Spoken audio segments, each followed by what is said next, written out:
progress.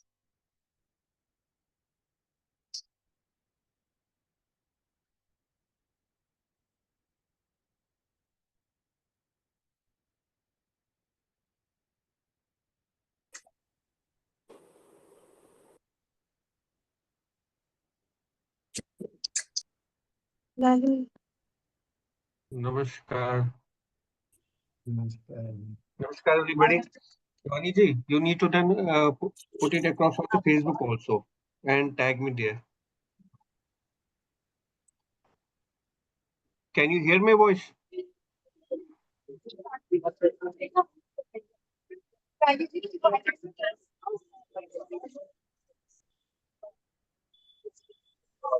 Namaskar to everybody. Sorry for the technical glitches.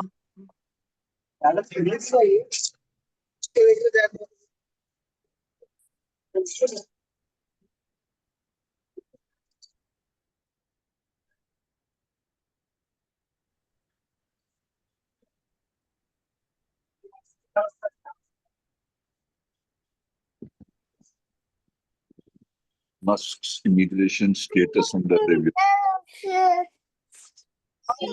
Musk. Immigration.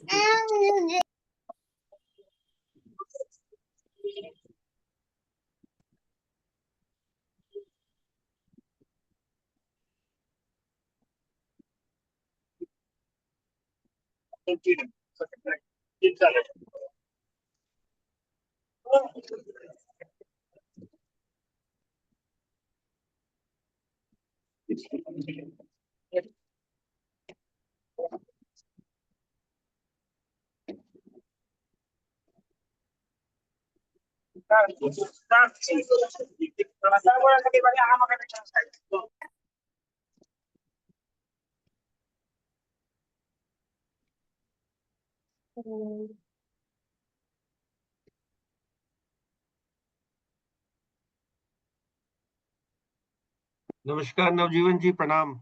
नमस्कार नमस्कार। कैसे हैं सुनील जी आप?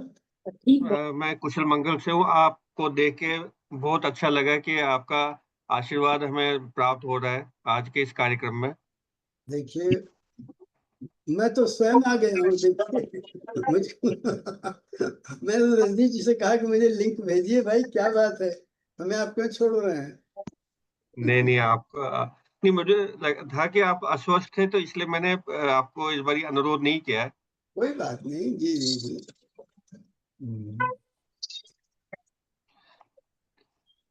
आप ठीक हैं जी? जी जी बिल्कुल, महामहेश्वर की कृपा है। बस यही चाहिए। देखिए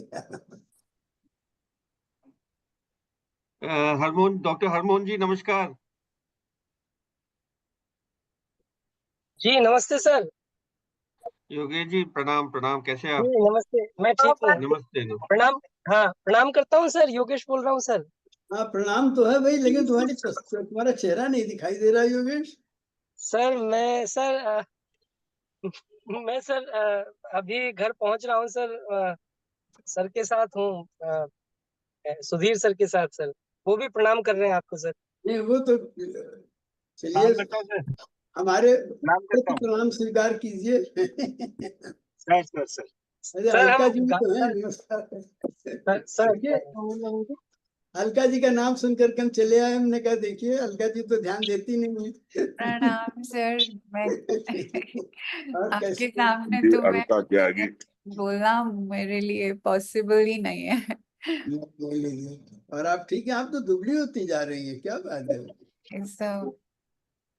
सर नर्मदा परिक्रमा में गई थी ना, तो वहां पे चलने से वेट चलिए तो, लेकिन ये कि वेट मत लूज कीजिए। आज आपको मैं बहुत याद कर रहा था। हाँ जी सर, मैं तो आपको हमेशा ही अपने मन में ही रखती हूँ। हाँ ये बात तो मैं मान सकता हूँ। आप कहाँ पर हैं? दिल्ली में है ना?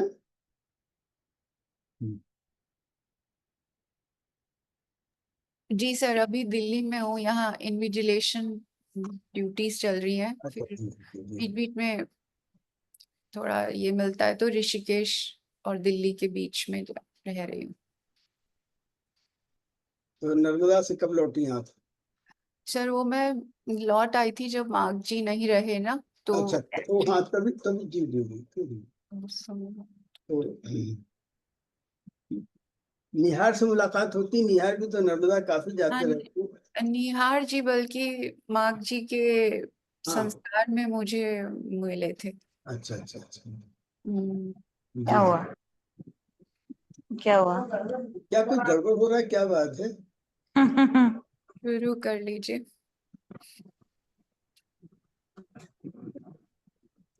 आज तो आपको बोलना है ना, योगेश जी, आप और रजनीश जी ना। जी सर, अब आपको देख के तो मेरी तो जबान ही बंद हो गई है अरे तो वाह, मैं समझता था कि मैं इसको देख के जबान खुल जाएगी। बताइए। ये तो भी आपने तो ये भी बिल्कुल ठीक it बात is है। very- it is- भाई, ये तो बहुत निगेटिव रिमार्क हुआ मेरे लिए। नहीं नहीं, नेगेटिव नहीं है सर, ये एक तरह की एक ओवरवेल्म हो जाने की बात है। नहीं, नहीं, मैं आज के कार्यक्रम के सूत्रधर डॉक्टर रजनीश मिश्रा जी का इंतजार कर रहा हूँ कि उनका फोन नहीं लग रहा है, तो एक बार वो आए तो फिर विधिवत रूप से इस कार्यक्रम का शुभारंभ करें। तो आप अलका जी से शुरू कीजिए, फिर रजनीश जी आए। रजनीश जी से शुरू कुछ कर दे, ये भी तो हो सकता है। नहीं, समय लग जाएगा। वो आपका प्रोग्राम है, आई एम नॉट सपोज।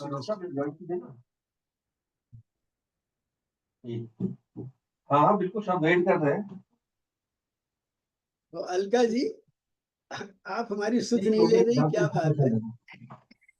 अरे, मतलब मैं प्रोफेसर मिश्रा, प्रणाम करता हूँ मैं।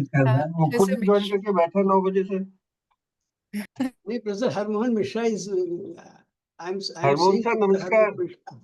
जी जी जी जी। तो सर आप कैसे हैं, मतलब लिटरली मैं ठीक हूँ जी जी। लिटरली पूछें तो मतलब सेहत ठीक है सर अभी? हमारी से चलती रहती, ठीक है इस वक्त तो, ठीक है जी, सब ठीक है। अब आंखें जरूर परेशान करती है, तो काम कम हो गया है, लेकिन ठीक है। बाकी part of the life and part of the game, वो तो चलता ही रहेगा। अब इससे बेहतर तो होना नहीं है। जहाँ पे हम वहीं पे रहे तो वो ठीक है, कुछ कृपा है, ये वाली बात है। और आप हमारा ध्यान नहीं कर रही, क्या बात है? मुझसे उसमें मित्तल जी पूछ रहे थे। अभी मैं लास्ट टाइम मेरी बात हुई थी करीब 15-20 दिन पहले। जी जी जी। तो मैंने कहा भाई, अब आप अलका जी से पूछे, मुझसे क्यों पूछते हैं? सर बिल्कुल वो हमने तैयार कहा है। अब तो वो भी आपके ऑथर हैं, लीजिए तो। सर ये बिल्कुल तैयार ही है एक तरह से, बस मैं यही सोच रही थी कि वो कॉल इसको देख लेते हैं ना अपने IIT वाले, एक बार इसको देख लेते तो एक नजर, मतलब मैं सोच रही थी तो बस वो एक AIIT मीन्स? वो जो अपने ये कॉल है ना, मैं उसका फर्स्ट नाम भूल रही हूँ, अपना जो मृणाल मृणाल कॉल। हाँ हाँ हाँ, अच्छा ठीक है। हाँ, मृणाल, तो आप तो बात मैं मृणाल को एक एक नजर अगर वो देख बात लें। हुई थी ना मृणाल से आपकी? कुछ दिन काफी दिन हो गए हैं सर, अभी बात नहीं हुई है क्योंकि देखिए, आप सब लोग इतने व्यस्त हैं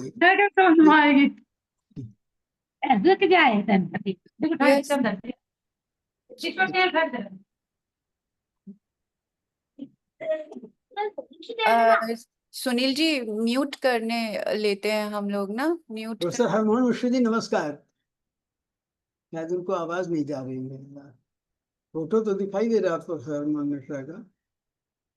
दिखाई दे रहा है।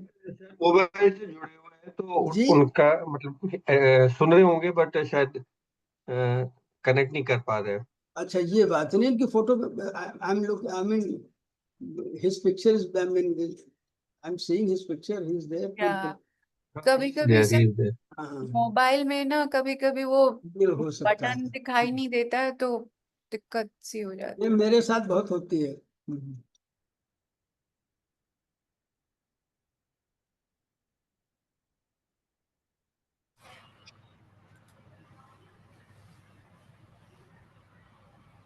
जी प्रणाम करता हूँ सर, प्रणाम। हाँ नमस्कार रजनीश जी। नमस्कार सर। मेरे ख्याल हम से लोग यही सोच रहे थे कि कभी रजनीश निकले तो प्रकाश हो। नहीं सर, आपके होने से नया जीवन मिलता है देखिए हम सबको। तो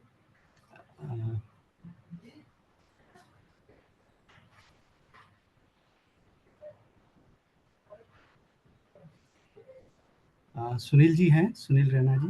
जी जी सर तो सर जुड़े, फिर शुरू करें। जी जी रजनी जी, आप शुरू कर दीजिए, आप ही का इंतजार हो रहा था। और सब अच्छा, लोग आ चुके हैं, बीना जी, देवेंद्र मुंशी जी, कुलभूषण जी, मधु कुमार जी, महाराज भजन जी, मणिकंदन जी, मोहित उनियाल जी, सभी रामकृष्ण साधु जी, सबको प्रणाम। रविंद्र टिक्कू जी, सुकन्या, सुमन्या, जो हमारी विमर्शनी शक्तियां हैं, सारी जुड़ चुकी है।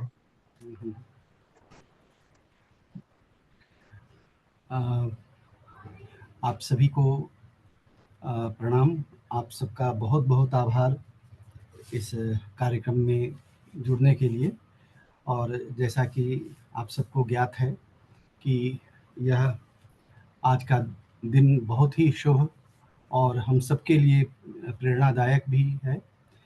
आज ही का दिन है जिसमें महामाहेश्वर आचार्य अभिनव गुप्तपाद का अवतरण हुआ और उनके होने से भारत का एक प्रकार से भाग्य बदला, इस दृष्टि से कि अभिनव गुप्त को हम केंद्र में रख करके, मध्य में रख करके भी भारतवर्ष का सांस्कृतिक इतिहास लिख सकते हैं, उनके पूर्व और उनके पश्चात।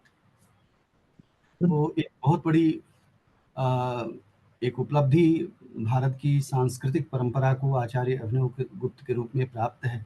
और ऐसे ही महान आचार्य जो तंत्र के, दर्शन के, संगीत के, साधना के विविध मार्गों के और साथ ही साथ सौंदर्य शास्त्र आदि, व्याकरण आदि, इन सभी विषयों के जो प्रमाणभूत आचार्य माने गए हैं,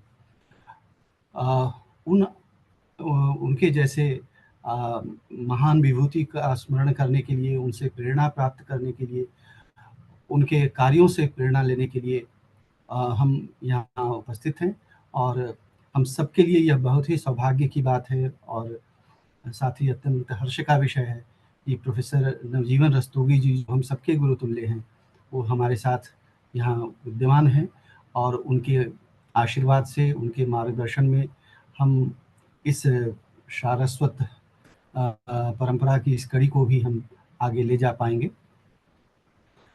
मुझे बहुत कुछ कहना नहीं है, मुझे तो आज सुनना है। आप दो विद्वान हमारे साथ जुड़े हुए हैं, प्रोफेसर अलका त्यागी जी जो दिल्ली विश्वविद्यालय में कार्यरत हैं, और डॉक्टर योगेश शर्मा जो इंदिरा गांधी कला केंद्र में एसोसिएट प्रोफेसर के पद पर नियुक्त हैं।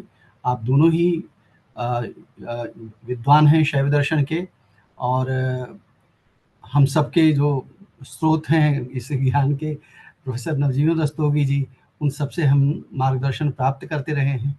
और आपसे यह बहुत कम समय में हमने चर्चा की इस व्याख्यान के लिए, और आपने बहुत ही सहर्ष इसकी अनुमति दी, अपनी तरफ से हमारा मान बढ़ाया, हमारा उत्साहवर्धन किया। तो इसके लिए आप दोनों ही वक्ताओं का बहुत बहुत आभार और धन्यवाद। प्रतिविज्ञा दर्शन, और इसको हम त्रिक दर्शन कह रहे हैं, आज आचार्य अभिनव गुप्त के आविर्भाव के लगभग 1000 वर्ष से अधिक की कालावधि बीत चुकी है। और उनका महत्व इस दृष्टि से ही हम आंक सकते हैं कि उनके किसी भी कथन का परवर्ती काल के किसी भी आचार्य ने कोई खंडन नहीं किया, कोई प्रत्याख्यान आख्यान नहीं किया। हुआ ये कि उनको ही उद्धृत करके बार बार लोग अपनी बातें कहते रहे, और जिन जिन विधाओं में उन्होंने ग्रंथों की रचना की या अपने विचार व्यक्त किए हैं, वो सब के सब स्वीकृत हुए, और उन्हीं का पल्लवन वो आगे हमें दिखाई देता है। और साथ ही साथ वह इस कारण से कि उन्होंने अपने समय के जितने भी बड़े आचार्य जिन जिन विधाओं के हुए हैं, उन सबके चरणों में बैठ करके उन्होंने इन विद्याओं को ग्रहण किया, अधिगत किया। अभिनव गुप्त के संबंध में मैं क्या बताऊं, और एक बात सिर्फ इतना कहना चाहता हूं, कई बार उनकी पंक्तियों से, उनके ग्रंथों से जब हम गुजरते हैं, उनका अध्ययन करते हुए, पता नहीं क्यों मुझे ऐसा प्रतीत होता है, आप सब विद्वान हैं, आप सबकी अनुभूति संभवतः दूसरी होगी, लेकिन एक अद्भुत क्या कहें, एक नीरवता या एक ऐसा जो कुछ है कि ये इन सब के बीच, इतने सारे ग्रंथों के बीच कोई एक ऐसा गहन मौन है उनकी रचनाओं में। वो कभी-कभी उसको व्यक्त करते हैं, जैसे कि तंत्रालोक के ही अंतिम में जहाँ अपनी माता का स्मरण कर रहे हैं, और कैसे एक इतनी महत्वपूर्ण दार्शनिक अवधारणा को कैसे उसका अर्थ संक्रमित हो जाता है, जहाँ वो कहते हैं कि मन्ये स्थिता जीवत एव मुक्ति। माता कहते हैं कि माता परम बंधुरिति प्रवादः स्नेहो अति गाढ़ी कुरुते ही पाषाण तन्मूल बंधे गलिते किलास्य मन्ये स्थिता जीवत एव मुक्ति। तो ऐसी गंभीर अवधारणा को, जीवन मुक्ति की अवधारणा को कैसे सहजता से और कितनी करुणा से ओतप्रोत करके उन्होंने व्यक्त कर दिया, ये उनका कवित्व तो हर जगह परिलक्षित होता है। और मैंने एक साक्षात्कार के क्रम में गुरुजी से पूछा था कि ये अभिनव पद उनके संदर्भ में कैसे चरितार्थ होता है, और बहुत विस्तार से और बड़ी सुंदर व्याख्या उन्होंने इस प्रश्न के उत्तर में उनके इस अभिनवता की थी। वो संगम टॉक पर उपलब्ध होगा, शायद 2 खंडों में है, आप सभी उसको देख सकते हैं। तो उनकी अभिनवता जहाँ भी उन्होंने स्पर्श किया है, जहाँ भी अपने विचार व्यक्त किए हैं, जहाँ भी उनकी लेखनी चली है, वह पूरा का पूरा वाङ्मय एक जैसे नवजीवन से युक्त हो उठा है। तो इसी संदर्भ में मैं अपने 2 विद्वान वक्ताओं को और प्रोफेसर नवजीवन रस्तोगी जी के आशीर्वाद से मैं उनको आमंत्रित करता हूं। लेकिन इससे पूर्व मैं चाहता हूं, ये मेरी प्रार्थना है प्रोफेसर नवजीवन रस्तोगी गुरुजी से कि आशीर्वचन के रूप में 2 शब्द अवश्य कहें, फिर हम आगे अपने कार्यक्रम को बढ़ाएंगे। जी प्रणाम। आज तो मैं श्रोता के रूप में आया था। हाँ। और आज तो सब लोग अभिनव से ही आशीर्वाद मांगते हैं। मुझे पता नहीं क्यों, मैं चूंकि आपने कहा तो मैं एक लाइन कह के मैं चाहता हूँ आप ही। अब ये मेरा गायब कहाँ से हो गया, मुझे लगता है आ रही है सर, आवाज आ रही है आपकी? जी। तो अभिनव गुप्त का जो गीतार संग्रह है, उसमें अभिनव गुप्त 2 पंक्तियां अपने बारे में कहते हैं, और अपने शास्त्र के बारे में भी कहते हैं, और अपने दर्शन के सारी बातें। अभिनव रूपा शक्ति तद गुप्तो यो महेश्वरो देवः तदुभय यामल रूपम अभिनव गुप्तम अहम वंदे। अब ये ऐसी 2 पंक्तियां हैं, क्योंकि आज उनका जन्मदिन है। हम तो समझते हैं कि अभिनव का जन्मदिन हम लोग काश्मीर शैव दर्शन के विद्यार्थियों को तो हर रोज मनाना चाहिए, क्योंकि एक स्फूर्ति मिलती है। उन्होंने अपने बारे में जो बात कही कि अभिनव रूपा शक्ति ही, ये शक्ति का लक्षण है कि वो हमेशा नवीन रहती है। और श्लेष भी है इसमें, और श्लेष यह है कि अभिनव स्वयं शक्ति स्वरूप है। तो अभिनव रूपा शक्ति तद गुप्तो जो महेश्वरो देवः। अब देखिए, उस शक्ति से जो महेश्वर देव हैं वो रक्षित है। अब ये देखिए कितने विचित्र सी बात है कि महेश्वर हैं यानी उनका ऐश्वर्य जो है अप्रतिहत है, वो प्रथम श्रेणी का ऐश्वर्य है, एब्सोल्यूट सॉवरेंटी जिसको आप कह सकते हैं उस अर्थ में, और फिर भी वो शक्ति से रक्षित है। तो अभिनव रूपा शक्ति तत्। अब देखिए दूसरी तरफ श्लेष क्या है कि अभिनव एक ऐसे आचार्य हैं जो उस माहेश्वरी की परंपरा जिस शास्त्र के द्वारा व्यक्त होती है उसकी रक्षा कर रहे हैं, उसके प्रणेता के रूप में अभिनव हमारे सामने आए। तो अभिनव रूपा शक्ति तत् गुप्तो यो महेश्वरो देवः। और ये देव शब्द भी बड़ा विचित्र है। देव एक तरफ प्रकाश का वाची है और दूसरी तरफ देव जो है वो ऐश्वर्य कर्मणो देव। वो महाभाष्य में आता है कि ऐश्वर्य कर्म को बताने के लिए देव धातु का प्रयोग होता है। तो ये जो एक माहेश्वरी है, और उसके बाद कहते हैं तद उभय यामल रूपम, यानी जो रक्षित है और जो रक्षक है, दोनों शक्ति और शक्ति से गोपित जो महेश्वर, वो उसके द्वारा अभिनव गुप्त के विग्रह की रचना होती है। वो अभिनव गुप्त जो शास्त्रकार के रूप में हमारे सामने आते हैं, वो ऐसे अभिनव गुप्त हैं जिनमें दोनों अपने यामलत्व में, अपने युगनद्ध भाव में, अपनी समरसता में वहां पर हमें दिखाई दे रहे हैं। तो दभय यामल रूपम अभिनव गुप्तम। और फिर काश्मीर शैव दर्शन पर लौट आते हैं, अहम वंदे, अहम अभिनव अभिनव गुप्तम वंदे। मैं अभिनव, अभिनव रूपा शक्तिमान, अभिनव रूप शक्ति से युक्त मैं अभिनव, स्वयं अभिनव को प्रणाम करता हूँ। मैं इन शब्दों के साथ अभिनव को प्रणाम करता हूँ और मैं चाहता हूँ कि आप लोग जो आज के वक्ता हैं उनको सुनने की मेरी इच्छा है। तो आप लोग जी जी। तो सर्वप्रथम हम प्रोफेसर अलका त्यागी जी को आमंत्रित करते हैं उनके व्याख्यान के लिए। अलका जी, बहुत बहुत आभार आपका, आपका स्वागत है, अपने व्याख्यान शुरू करें। नवजीवन सर को बहुत बहुत प्रणाम और स्नेह सहित उनके चरणों में मैं नमस्कार करती हूँ।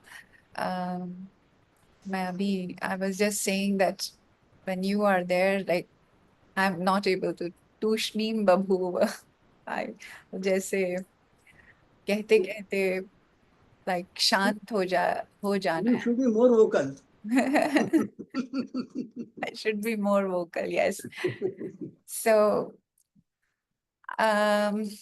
यहाँ सभी उपस्थित सहृदयी और विद्वत जनों को मैं हृदय से प्रणाम करती हूँ। और मैं प्रोफेसर रजनीश जी, जिन्होंने मुझे बहुत ही शॉर्ट नोटिस पे, इनफैक्ट कल ही मुझे कहा, तो एक तरह से कुछ ऐसा कुछ नया तो खैर हम क्या बोलेंगे, लेकिन जो बोल रहे हैं उसमें भी कोई त्रुटि ना हो, इसके लिए मैं कुछ संशय है और बड़ी खुशी और प्रसन्नता है कि सर हैं यहाँ, तो वो हमारी त्रुटियों को दूर करेंगे। हमारे गुरुजन स्वरूप professor Rastogi.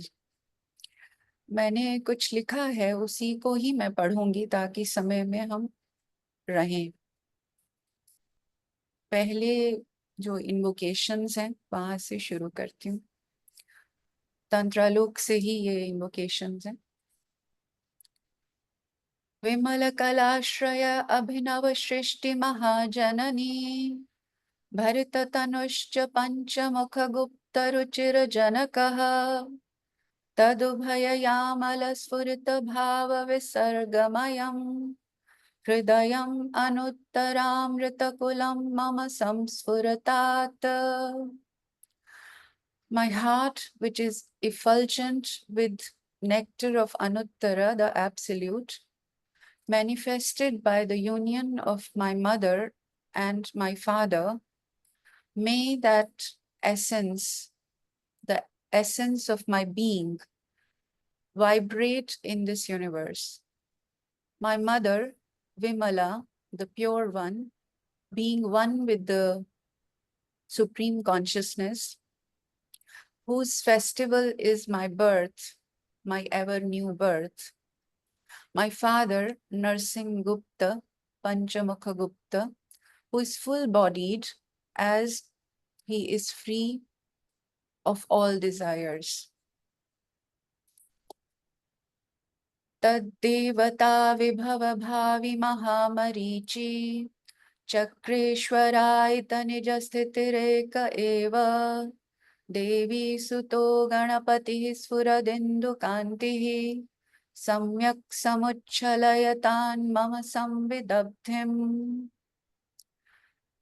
Let the immanent energy of Supreme Para in the form of Ganapati, who is shining like the full moon, who is established in his own nature, who is the governor of the wheel of energies, may that Ganapati vibrate the ocean of my consciousness completely in a proper manner. Trayambaka abhita santati tamra parni sanmoktik prakara kanti vishesha bhajaha urve jayanti guravo guru shastra sindhu kallola keli kalanamala karnadharaha. May the ancient masters bearing the name of the lineage Trayambaka be glorified.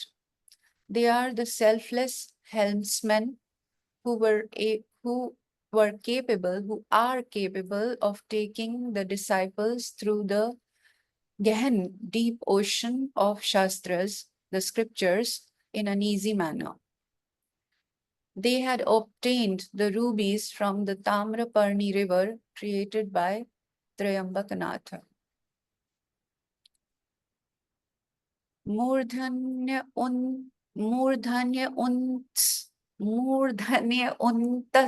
untansa. That the word is Murdhani uttansa actually.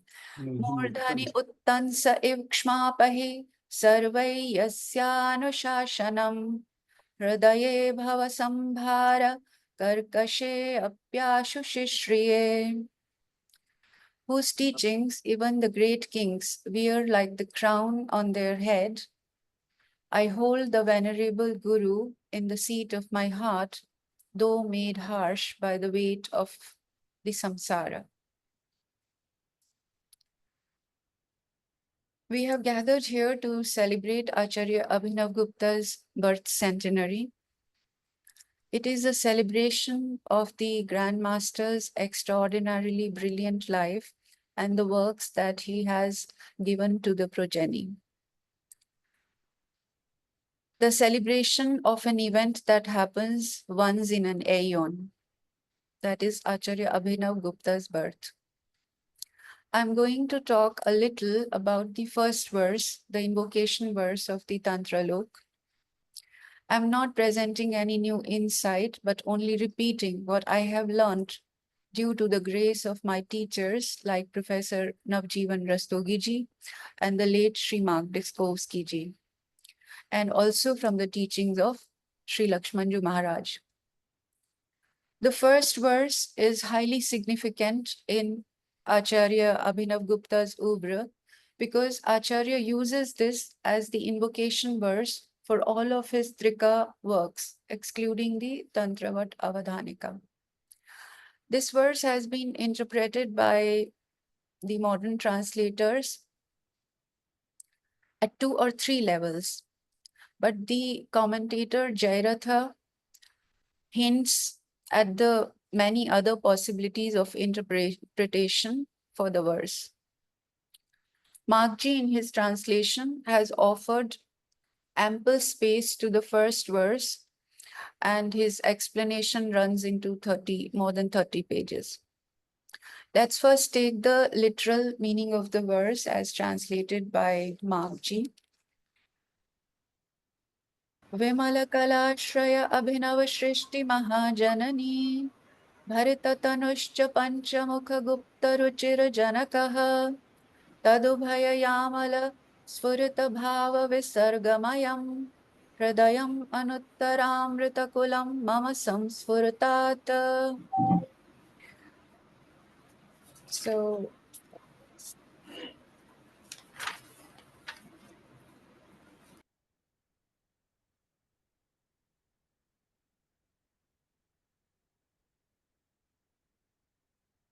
One moment.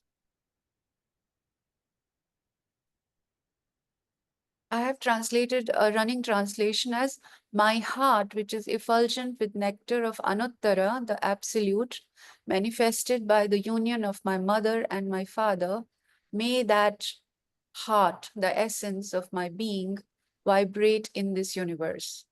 My mother, Vimala, the pure one, being one with the supreme consciousness, whose festival is my birth. My father, Narsingh Gupta, who is full-bodied, being free of all intent on the sensual desires. But I would like to read the translation from Magji because it takes every word and then gives the meaning. My mother, Vimala, is joyous with the glory of the festival of my birth, the ever new Abhinava, Shrishti, creation. Her Ashraya, the pure energy of the moon, Vimalakala, Ashraya. My father, Narsingh Gupta, the protected, Gupta in the sense of protected or hidden, but here he takes the meaning to be protected by the light, Ruchi, and his body is full.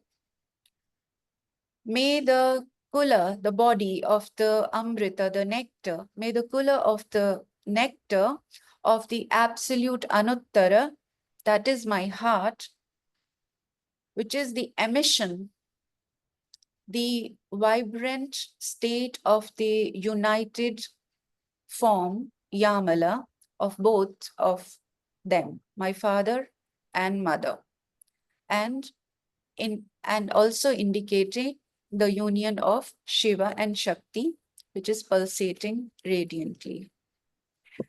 Now,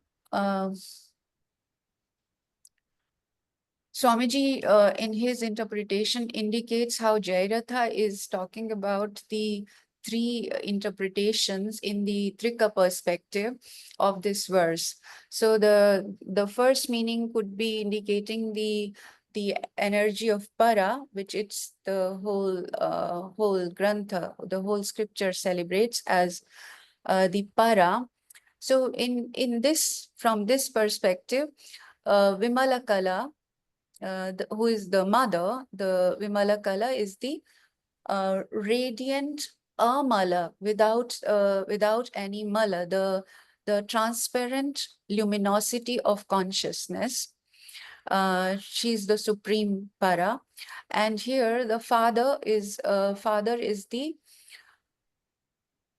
supreme Shiva, the supreme consciousness itself, which is Bharata Tanu, like which also suggests the Vijnana Bhairava Tantra, which like echoes the verse from Vijnana Bhairava, which Bharita Akara, the form of Bhairava, the energy of Bhairava, which is Bharita Akara. Bharata Tanu here is interpreted as Purna, Purnaham, like that lacks nothing, that is full-bodied, and that is Shiva. Panchamukh indicates the five faces of like Panchabrahma, or the five faces, even the five, each of which face is responsible for the five krityas, the fivefold acts of the creation. So that is the Janakaha, the father, not only of Abhinavagupta, but the father of the cosmic father. So with the union, Yamala, tad ubhaya Yamala, with the union of the two, this Shrishti, this which flashes forth the Bhava, which is the whole universe, which is Visargamayam, which is of the form of emission. Visarga, and I was listening to, just before this lecture, I was listening to Professor Sthaneshwar Timalsina's talk, wonderful talk on, actually he talked freely, in the sense not focusing on any particular aspect, but he majorly talked around Trika, and talked about how the Visarga, like how the Bindu and Visarga are related, how, and there are many, like there can be a Kala meaning to this, but here Visarga, certainly if we see metaphysically, it's the flashing forth of the supreme consciousness as the light in which shines the entire objective universe, the bhava. And then the result of this ever rising, the Sfurita Visarga Mayam, this the result of the union of this cosmic consciousness and the energy, which is pure energy, is the Hridaya. Hridaya, which is at that level, at para level, is the very being, the center of the universe itself, the essence of the universe, and which is of the form of Anuttara, the absolute, which is beyond explanation.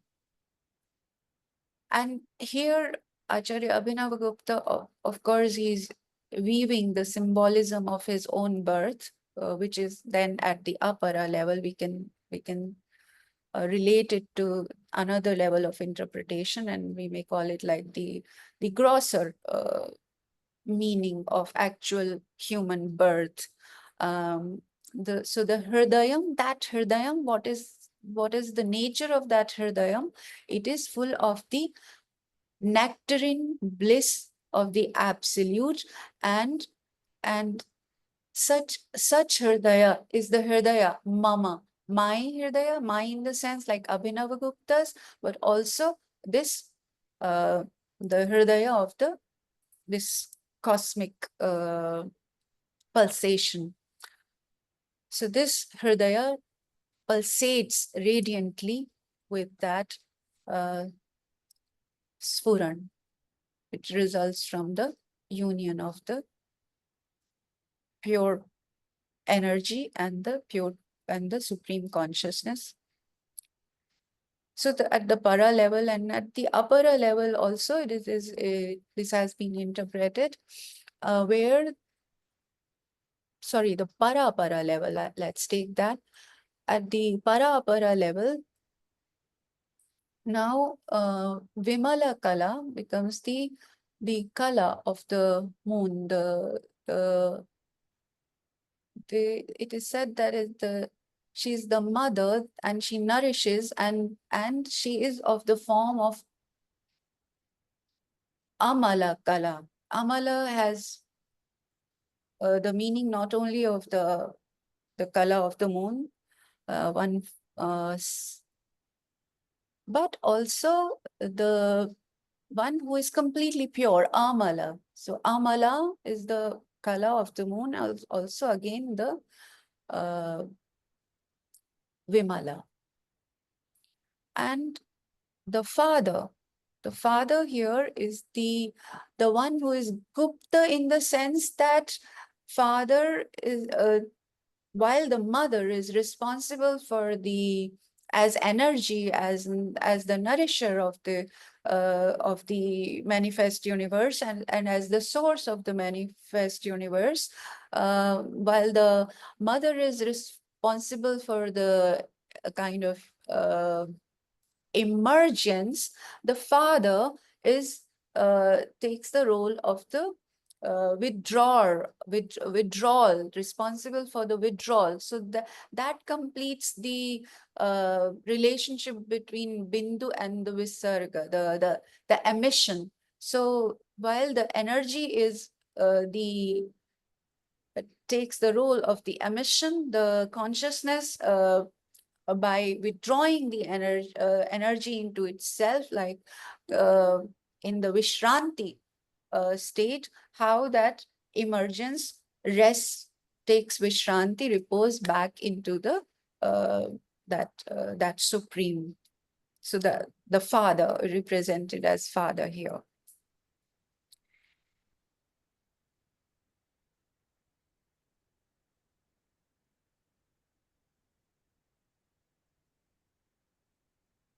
So this is, and then in the Apara, from the Apara perspective, like in the manifest universe, how the this event is the it marks the birth of an extraordinary child from the womb of a mother who is an elevated consciousness, and same is the father. And by the union of such a father and such a mother who are like Siddha and a Yogini, and a birth takes place, that is Abhinava, that is of the nature of, ever new for the mother. For the mother is like Abhinava, Navanavayate, always new. And how for the mother, the Shrishti, the birth, and cosmically also for the mother, it's a festival, it's a satat, like it's a continuous festival, great festival, this birth of this special child, and the father who is extraordinary, who is right. तुम कौन सा हाथ से लिखती हो and the union of such a father and such a mother who are pulsating at that level of higher consciousness comes out a being who is like full of the nectarine bliss of the absolute,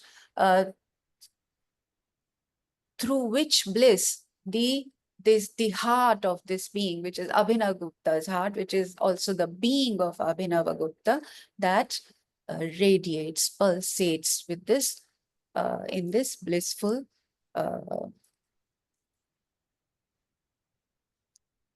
we may say divine pulsation. There is another meaning, and that I'm echoing, like when Rastogi sir was teaching us, he also mentioned that, of course, this Hridayam, Samsfuratat, here Acharya is also indicating that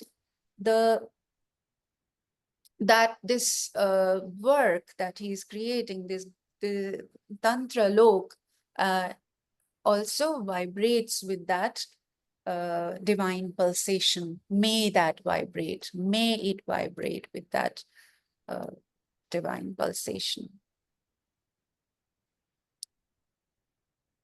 So this is also interpreted not only from Trika perspective, as I kind of quickly just now described, but also from the Krama perspective and Kala perspectives, for which you can see the translations from Magji and also from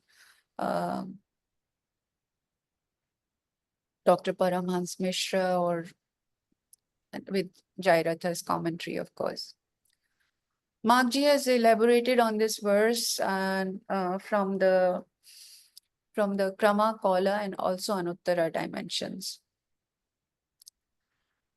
Now, when we look at this verse, then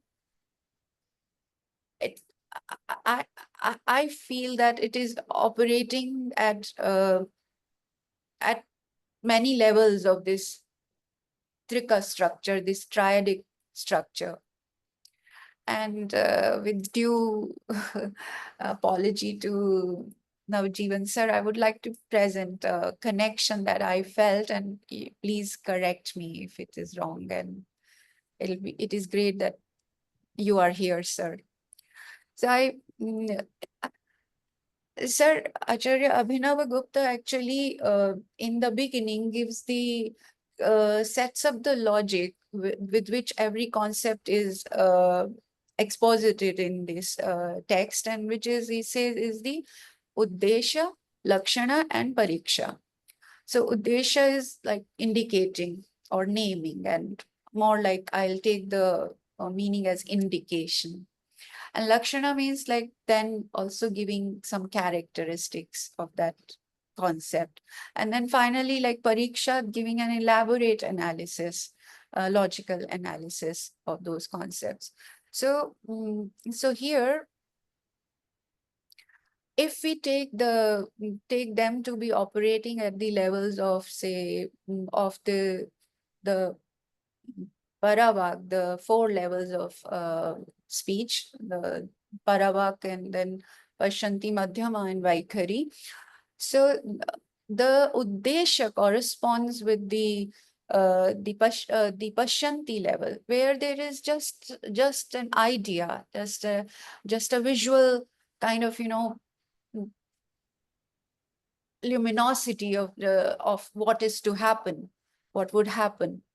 So, and then if we take the Madhyama level, where there is a clear indication of this means this, like, you know, if we take that to be the Madhyama level, where the symbolism begins to appear.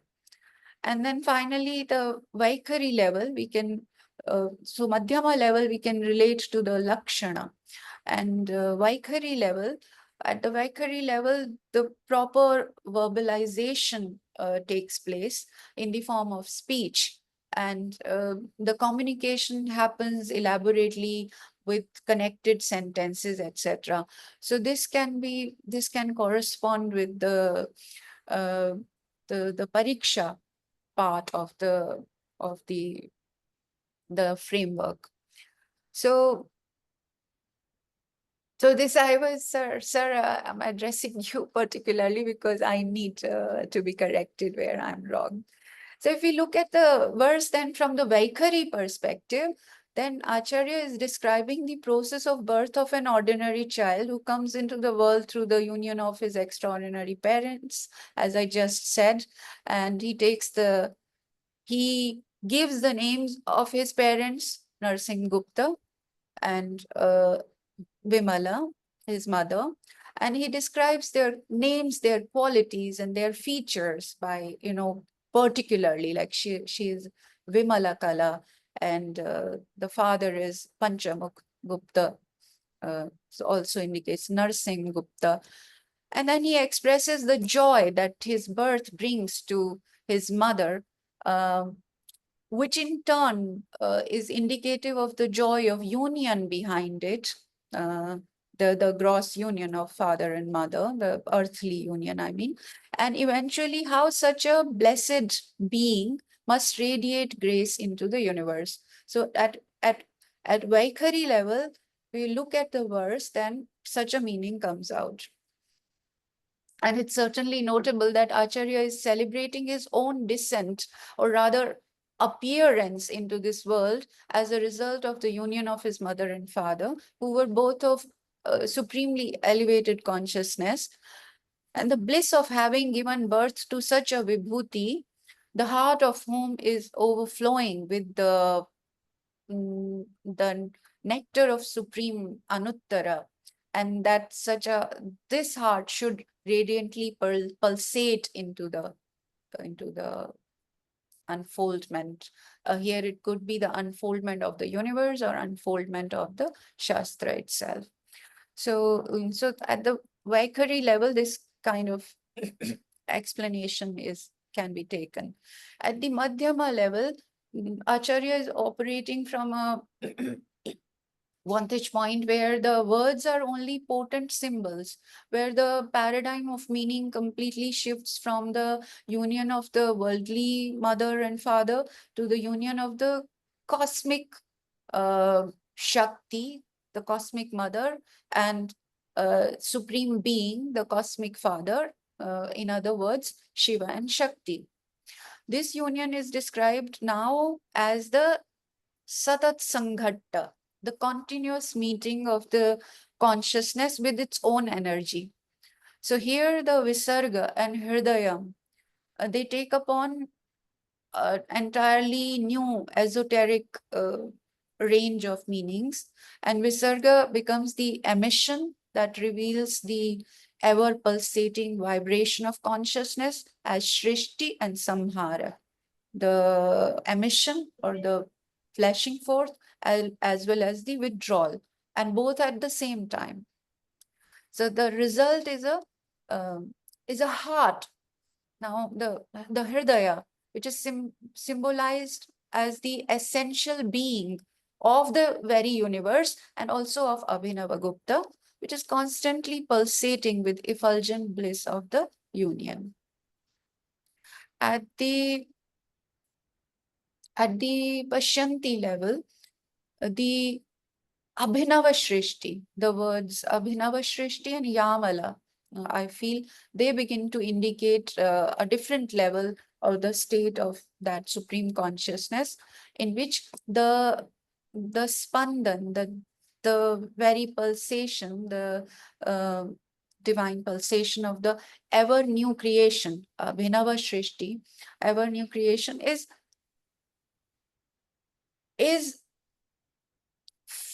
forever, satat in a blissful union, blissful yamala bhava with its own self.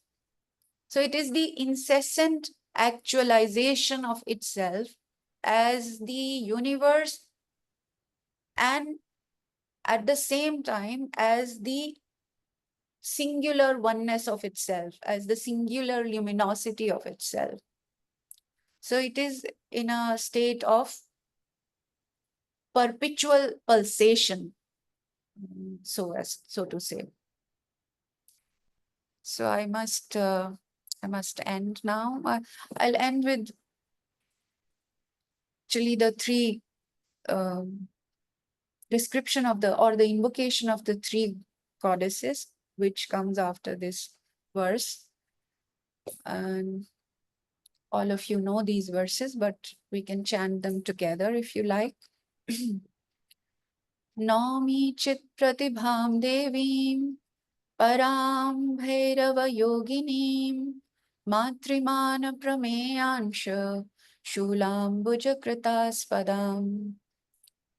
Naumi devim sharirastham nrityato bhairavakritehe pravrinmegha ghanavyoma vidyullekha vilasinim Deepta Jyotischata Plushta Bheda Bandhatrayam Sfurat Statyana Shulam Satpaksha Vipaksha Kartanokshamam. Om. Thank you for listening, and I look at Navjeevan sir now.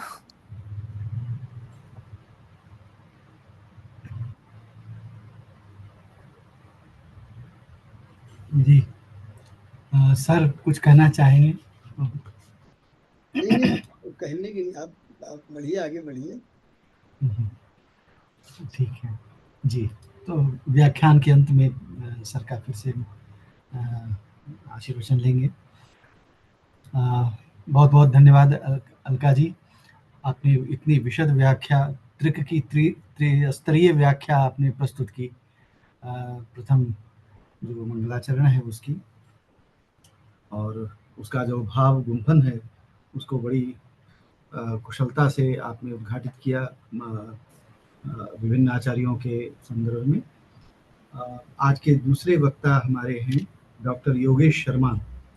आप शैव दर्शन के गंभीर अध्येता हैं और सतत अध्ययनशील रहते हैं, और विशेष रूप से कुछ नवीनता का अनुसंधान आप निरंतर करते हैं, जो भी पढ़ते लिखते हैं उसमें।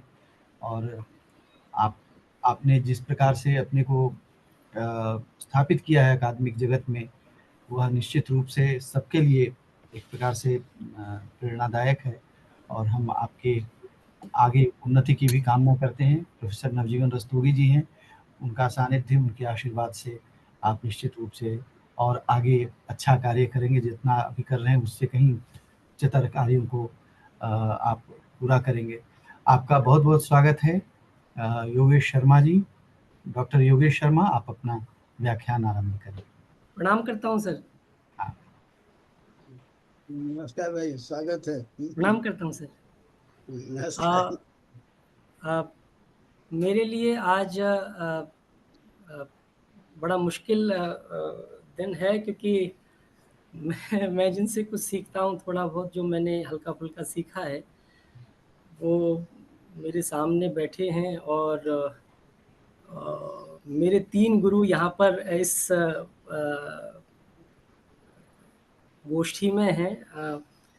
सबसे पहले मैं प्रणाम करता हूँ मेरे गुरु प्रोफेसर नवजीवन रस्तोगी जी को, और मेरी एक गुरु प्रोफेसर बीना अग्रवाल भी जुड़ी हुई हैं, मैं उनको भी प्रणाम करता हूँ।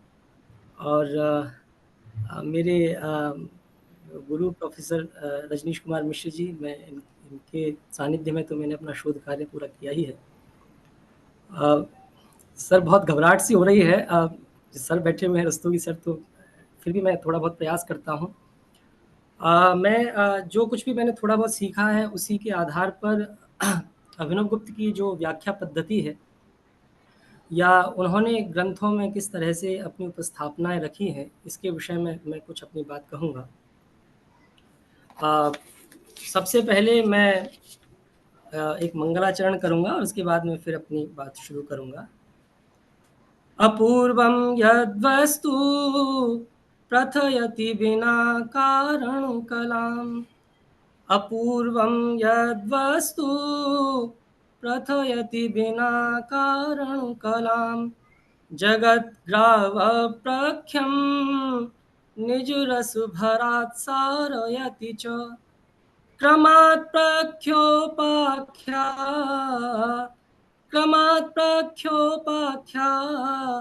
प्रसरसुभगं भासयति तत्, सरस्वत्यास्तत्त्वं कविसहृदयाख्यं विजयते। यह मंगलाचरण आचार्य अभिनव गुप्त जी के द्वारा ध्वन्यालोक लोचन के आरंभ में किया गया है, और इसमें 2 पद प्रयुक्त हैं, कवि और सहृदय। कवि सहृदयाख्यम विजयते।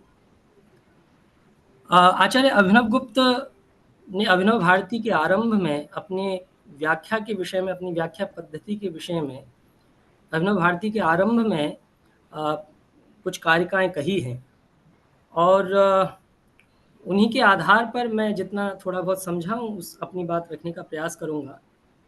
आचार्य अभिनव गुप्त कहते हैं, उपादेयस्य सम्पाठः तदनस्य प्रतीकनं स्फुट व्याख्या विरोधानां परिहारः सुपूर्णता लक्ष्यानुसरणं श्लिष्ट वक्तव्यांश विवेचनं संगति पौनरुक्त्यानां समाधान समाकुलं संग्रहश्चेत्ययं व्याख्या प्रकारोत्र समाश्रितः। इसके संबंध में आचार्य अभिनव जो कहना चाहते हैं वो यह है कि जो व्याख्या के जितने व्याख्या किसी भी ग्रंथ पर जब हम व्याख्या करते हैं तो उस व्याख्या के कितने आयाम और किन किन विषयों का हमें ध्यान रखना चाहिए, तो उनमें सबसे महत्वपूर्ण बात जो वो कहते हैं वो उपादेय का सम्यक पाठ। उपादेय का अच्छी तरह से हमें जो सामग्री उपादेय है उसका हमें अच्छी तरह से अध्ययन करना चाहिए, और अनुपादेय जो सामग्री है उसका परित्याग करना चाहिए। इसके अतिरिक्त वो कहते हैं कि जो अर्थ नहीं कहा गया है, जो अनुक्त अर्थ है, उस अनुक्त अर्थ के लिए, उसकी पूर्णता के लिए हमें कुछ अध्याहार करना चाहिए, और इसके पश्चात वो कहते हैं हमें लक्ष्य का अनुसरण करना चाहिए। जो प्रतिपाद्य है उस प्रतिपाद्य का हमें अनुसरण करना चाहिए। इसके अतिरिक्त आचार्य अभिनव गुप्त जो मुश्किल अंश हैं, जो कठिन अंश हैं, उनकी व्याख्या के विषय में भी बात करते हैं। पुनरुक्तियों की जो संगति है उसके विषय में भी बात करते हैं, और कुछ जो परंपरा में जो आक्षेप लगते रहे हैं सिद्धांत के विषय में, उनका संकेत करते हुए उनके समाधान की बात भी करते हैं। ये जो पूरी जो संकल्पना है आचार्य अभिनव गुप्त की, ये उनके लगभग सभी ग्रंथों में हमें देखने को मिलती है। जैसे मैं ध्वन्यालोक के विषय में ही बात करूं, ध्वन्यालोक पर आचार्य अभिनव गुप्त ने एक टीका लिखी जिसका नाम लोचन है, और ध्वन्यालोक की पहली कारिका है, ध्वनिरात्मा काव्यस्य बुधै समाम्नात् पूर्व तस्या भावं जगतुपरे भक्त माहुस्तु मन्ये केचित् वाचा स्थितम अविषयम तत्त्वमुचुस्तदीयं तेन ब्रूमः सहृदय मनः प्रीतये तत्स्वरूपम। यहाँ पर अनेक ऐसे पद हैं जो व्याख्ये हैं, और उन पदों को लेकर के बहुत अलग-अलग तरह से उन पदों को समझा जा सकता है।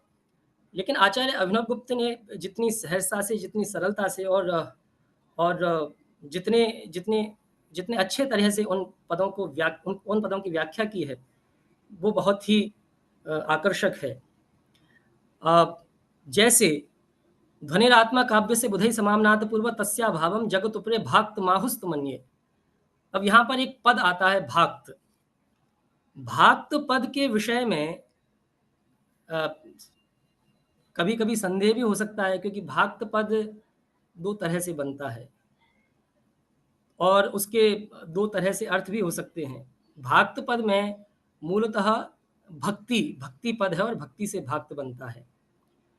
भक्ति का जो एक अर्थ है वो हम ईश्वर के आराधना इत्यादि में हम लेते हैं, और दूसरा भक्ति का जो अर्थ है, जो वहाँ पर संगति, जब आचार्य अभिनव गुप्त इसकी व्याख्या करते हैं तो वहाँ पर भक्त की संगति उस संदर्भ में जहाँ ध्वन्यालोककार भक्त शब्द का प्रयोग कर रहे हैं, उस संदर्भ में कैसे बैठती है, इसके विषय में वो बताते हैं कि भाक्त में भक्ति जो पद है वो भंग के अर्थ में है।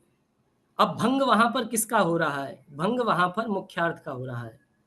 मुख्यार्थस्य भंगो इति भक्ति। तो मुख्यार्थ का भंग कहाँ और कैसे हो रहा है, और मुख्यार्थ का संबंध किससे है? तो मुख्यार्थ जो है वह अभिधा शब्द शक्ति के साथ मुख्यार्थ का हम समायोजन देखते हैं।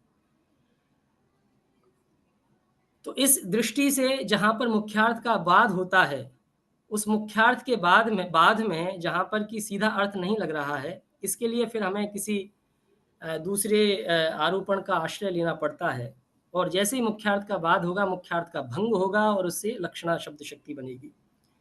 तो जितने भी लक्षणावादी आचार्य हैं और जितने भी लक्षणावादी मत हैं, उनका संकेत करने के लिए आचार्य अभिनव गुप्त वहाँ पर भक्ति पद का प्रयोग कर रहे हैं, भक्ति पद की व्याख्या कर रहे हैं उस संदर्भ में, मुख्यार्थस्य भंगो इति भक्ति। इसके अतिरिक्त एक दूसरा प्रसंग है जो मेरी स्मृति में आता है अभिनव गुप्त की व्याख्या के संदर्भ में ही, कि जब ध्वन्यालोक की दूसरी कारिका है और दूसरी कारिका में आचार्य आनंदवर्धन कहते हैं यो अर्थ सहृदय श्लाघ्य काव्यस्य आत्मेति व्यवस्थितौ वाच्य प्रतीयमानाख्य उभौ हृदौ स्मृतौ। पहली कारिका में आचार्य आनंदवर्धन ध्वनि शब्द का प्रयोग कर रहे हैं, और दूसरी कारिका में अर्थ के विषय में बताते हुए और वाच्य और प्रतीयमान का उल्लेख कर रहे हैं। अब यहाँ पर किसी के भी मन में यह प्रश्न आ सकता है कि हम ध्वनि की बात कर रहे हैं, और ध्वनि की बात करते करते तो प्रतीयमान की महत्वपूर्ण भूमिका होती है ध्वनि के संदर्भ में, तो वहाँ पर वाच्य की क्या भूमिका है? और ये प्रश्न निश्चित रूप से आता है। इस प्रश्न का उत्तर बहुत ही अच्छे तरह से आचार्य अभिनव गुप्त देते हैं, और आचार्य अभिनव गुप्त वाच्य को भूमिका की तरह उसका भूमिका के समान वो वाच्य को मानते हैं, प्रतीयमान अर्थ के रूप में या ध्वनि की उस उपस्थापना में। और आचार्य अभिनव गुप्त कहते हैं कि भूमिका की जो उपस्थापना है किसी भी प्रसंग में या किसी भी विषय के प्रतिपाद्य में, वह समतल भूमि की तरह होती है। यथा अपूर्व निर्माणे चिकीर्षते पूर्वं भूमिर्विरच्यते तथा ध्वनि स्वरूपे प्रतीयमानाख्ये निरूप्यतव्ये निर्विवाद सिद्ध वाच्याविधानम भूमि। तो वहां पर जब हम किसी भी भवन का, एक सुंदर भवन का जब हम निर्माण करते हैं, और सुंदर भवन का निर्माण करने के लिए सबसे पहली आवश्यकता होती है कि हम भूमि को समतल करें, उसी के बाद हम एक सुंदर भवन का निर्माण कर सकते हैं। इसी संदर्भ में जब हम प्रतीयमान अर्थ का उपस्थापन करने वाले हैं तो उसके लिए वाच्य को आचार्य अभिनवगुप्त भूमिका या भूमि, समतल भूमि की तरह देखते हैं। तो इस तरह के जो प्रसंग हैं आचार्य अभिनवगुप्त की व्याख्या में, उससे बहुत सारे अलग अलग तरह की जो शंकाएं हैं, उन शंकाओं का निवारण होता है। इसके अतिरिक्त अनेक ऐसे पद जो पारिभाषिक पद हैं, जिनकी जो परिभाषा सापेक्ष हैं, जिनकी परिभाषा होनी चाहिए, उन पदों को आचार्य अभिनवगुप्त की अपनी एक दार्शनिक पृष्ठभूमि है, और वह दार्शनिक पृष्ठभूमि तंत्र की, पृथ्वीविज्ञा दर्शन की दार्शनिक पृष्ठभूमि है। और उसमें एक अलग अलग स्तरों पर वो उनके अनेक गुरु हैं। अनेक गुरुओं में उन्होंने अनेक गुरुओं से उन्होंने क्रम सीखा, किसी से क्रम सीखा उन्होंने, किसी से प्रत्यविज्ञा सीखा, किसी से कुल की शिक्षा ली। तो इस तरह से आचार्य अभिनवगुप्त ने अपने अध्ययन को और अपनी व्याख्याओं को उपस्थापित किया, और उसके आधार पर अपनी संपूर्ण व्याख्या पद्धति में आचार्य अभिनवगुप्त कहीं ना कहीं किसी न किसी संदर्भ में अपनी दार्शनिक पृष्ठभूमि को भी लेकर के आते हैं। तो इस संदर्भ में जब हम देखें तो जैसे तेन ब्रूमा सहृदय मना पीता तत्स्वरूपम, यहाँ पर सहृदय पद का प्रयोग किया गया है। आचार्य अभिनवगुप्त सहृदय पद की व्याख्या करते समय या उसको परिभाषित करते हैं, और आचार्य अभिनवगुप्त कहते हैं, येषाम काव्यानुशीलन अभ्यास वशाद विशति भूते मनोमुक्रे वर्णनीय तन्मय भवन योग्यता तो एव सहृदया संवाद भाजा सहृदया। तो वहां पर जो सहृदय पद की जो परिभाषा दे रहे हैं, उस परिभाषा में उनकी अपनी एक दार्शनिक पृष्ठभूमि भी हमें देखने को मिल रही है, जहां पर वो तन्मयी भाव का प्रयोग कर रहे हैं, जहां पर वो हृदय नैर्मल्य की बात कर रहे हैं, जहां पर वो हृदय की बात कर रहे हैं।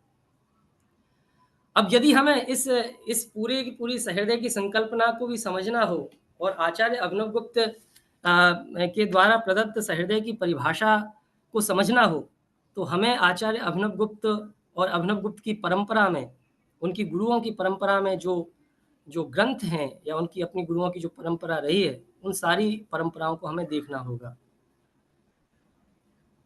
जैसे कि हृदय पद के विषय में आचार्य उत्पल ईश्वर पृथ्वीविज्ञा विमर्शनी में हृदय पद के अनेक आयाम बताते हैं, और वहां पर चिति प्रत्यविमर्शात्मा परावाग स्वरसोदिता स्वातंत्रम एतन मुख्यम तदैश्वर्य परमात्मन सा स्फुरत्ता महासत्ता देश काला विशेषणी शेषा सारतया प्रोक्ता हृदय परिमेष्टन।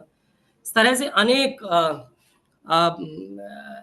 आयाम अलग अलग पारिभाषिक शब्दों के माध्यम से आचार्य उत्पल ईश्वर पृथ्वीविज्ञा कारिका में उपस्थापित करते हैं, और उन्हीं की व्याख्या में फिर आचार्य अभिनवगुप्त विमर्शनी और विवृति विमर्शनी में उसको विस्तार देते हैं। इसके अतिरिक्त वीर्य विक्षोभात्मा, मतलब परातुंश का विवरण इत्यादि में भी यदि हमें सहृदय को समझना है, सहृदयता को समझना है, तो हमें परातुंश का विवरण की तरफ भी जाना होगा। वहां से भी हमें उसका एक पूरा की पूरा स्वरूप, उसकी पूरी की पूरी जो व्याख्या है, वो हमें समझ में आएगी। यदि हमने उन ग्रंथों को नहीं देखा, इन अभिनवगुप्त के उस दार्शनिक पृष्ठभूमि को नहीं देखा, अभिनवगुप्त के उन दार्शनिक ग्रंथों को नहीं देखा, तो हमारे लिए काव्य शास्त्रीय या नाट्य शास्त्रीय जो टीका ग्रंथ हैं, उन ग्रंथों की जो व्याख्या आचार्य अभिनवगुप्त के द्वारा की गई है, उनको समझना हमारे लिए बड़ा मुश्किल होगा। इसके अतिरिक्त एक महत्वपूर्ण बात जो व्याख्या के संदर्भ में ही है कि आचार्य अभिनवगुप्त क्या जो व्याकरण है, और व्याकरण का जो प्रयोग है आचार्य अभिनवगुप्त का, वो अद्भुत है। व्युत्पत्ति शास्त्र का, निर्वचन का वो इतना सुंदर प्रयोग करते हैं कि हमें वहां पर शब्द के अलग अलग आयाम हमें देखने को मिलते हैं।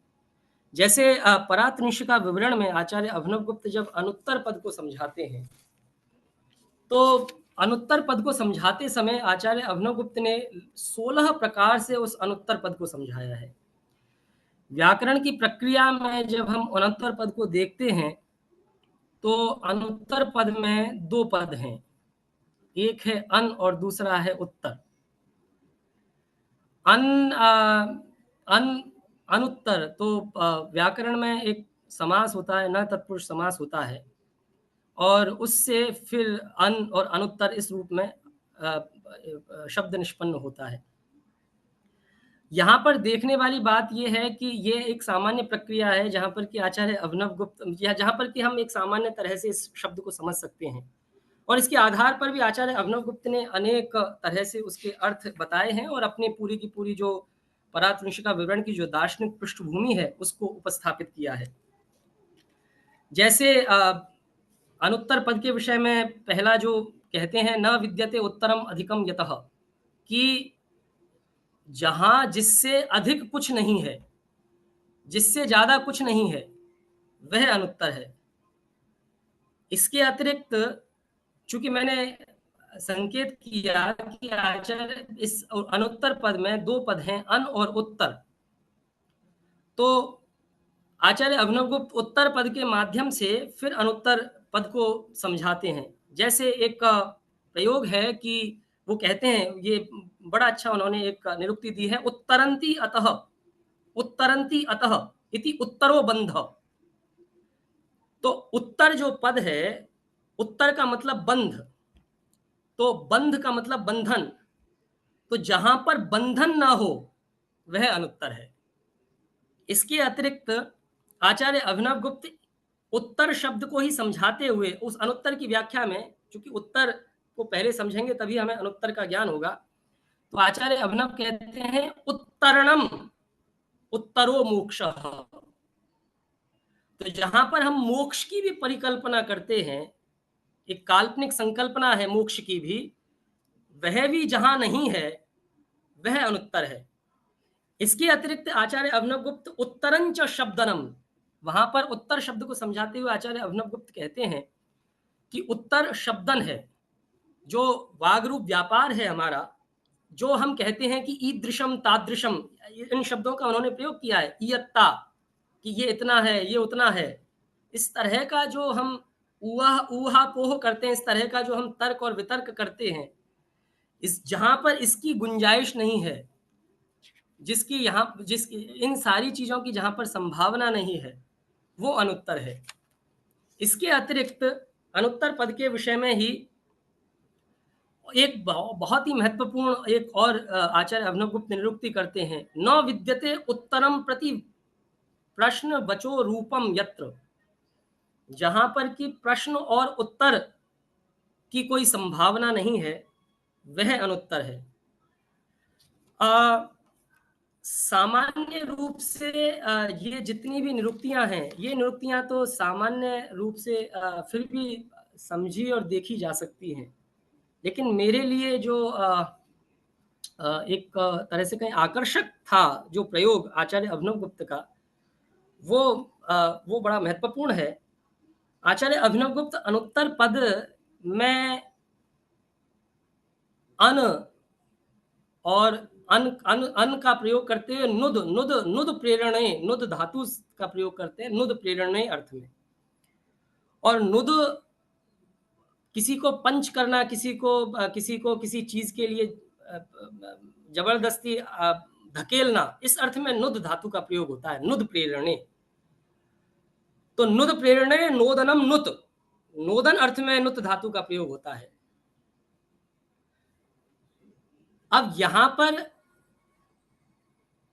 जो सामान्य प्रक्रिया है कि हम जब ये देखते हैं कि 4 तरह के उपाय होते हैं, काश्मीर शैव दर्शन में 4 उपायों की चर्चा आचार्य अभिनवगुप्त ने की है, और इससे पहले पूर्व वक्ता जो हैं उन्होंने भी इनकी चर्चा की, अनुपाय, शांभवोपाय, शाक्तोपाय और आणवोपाय।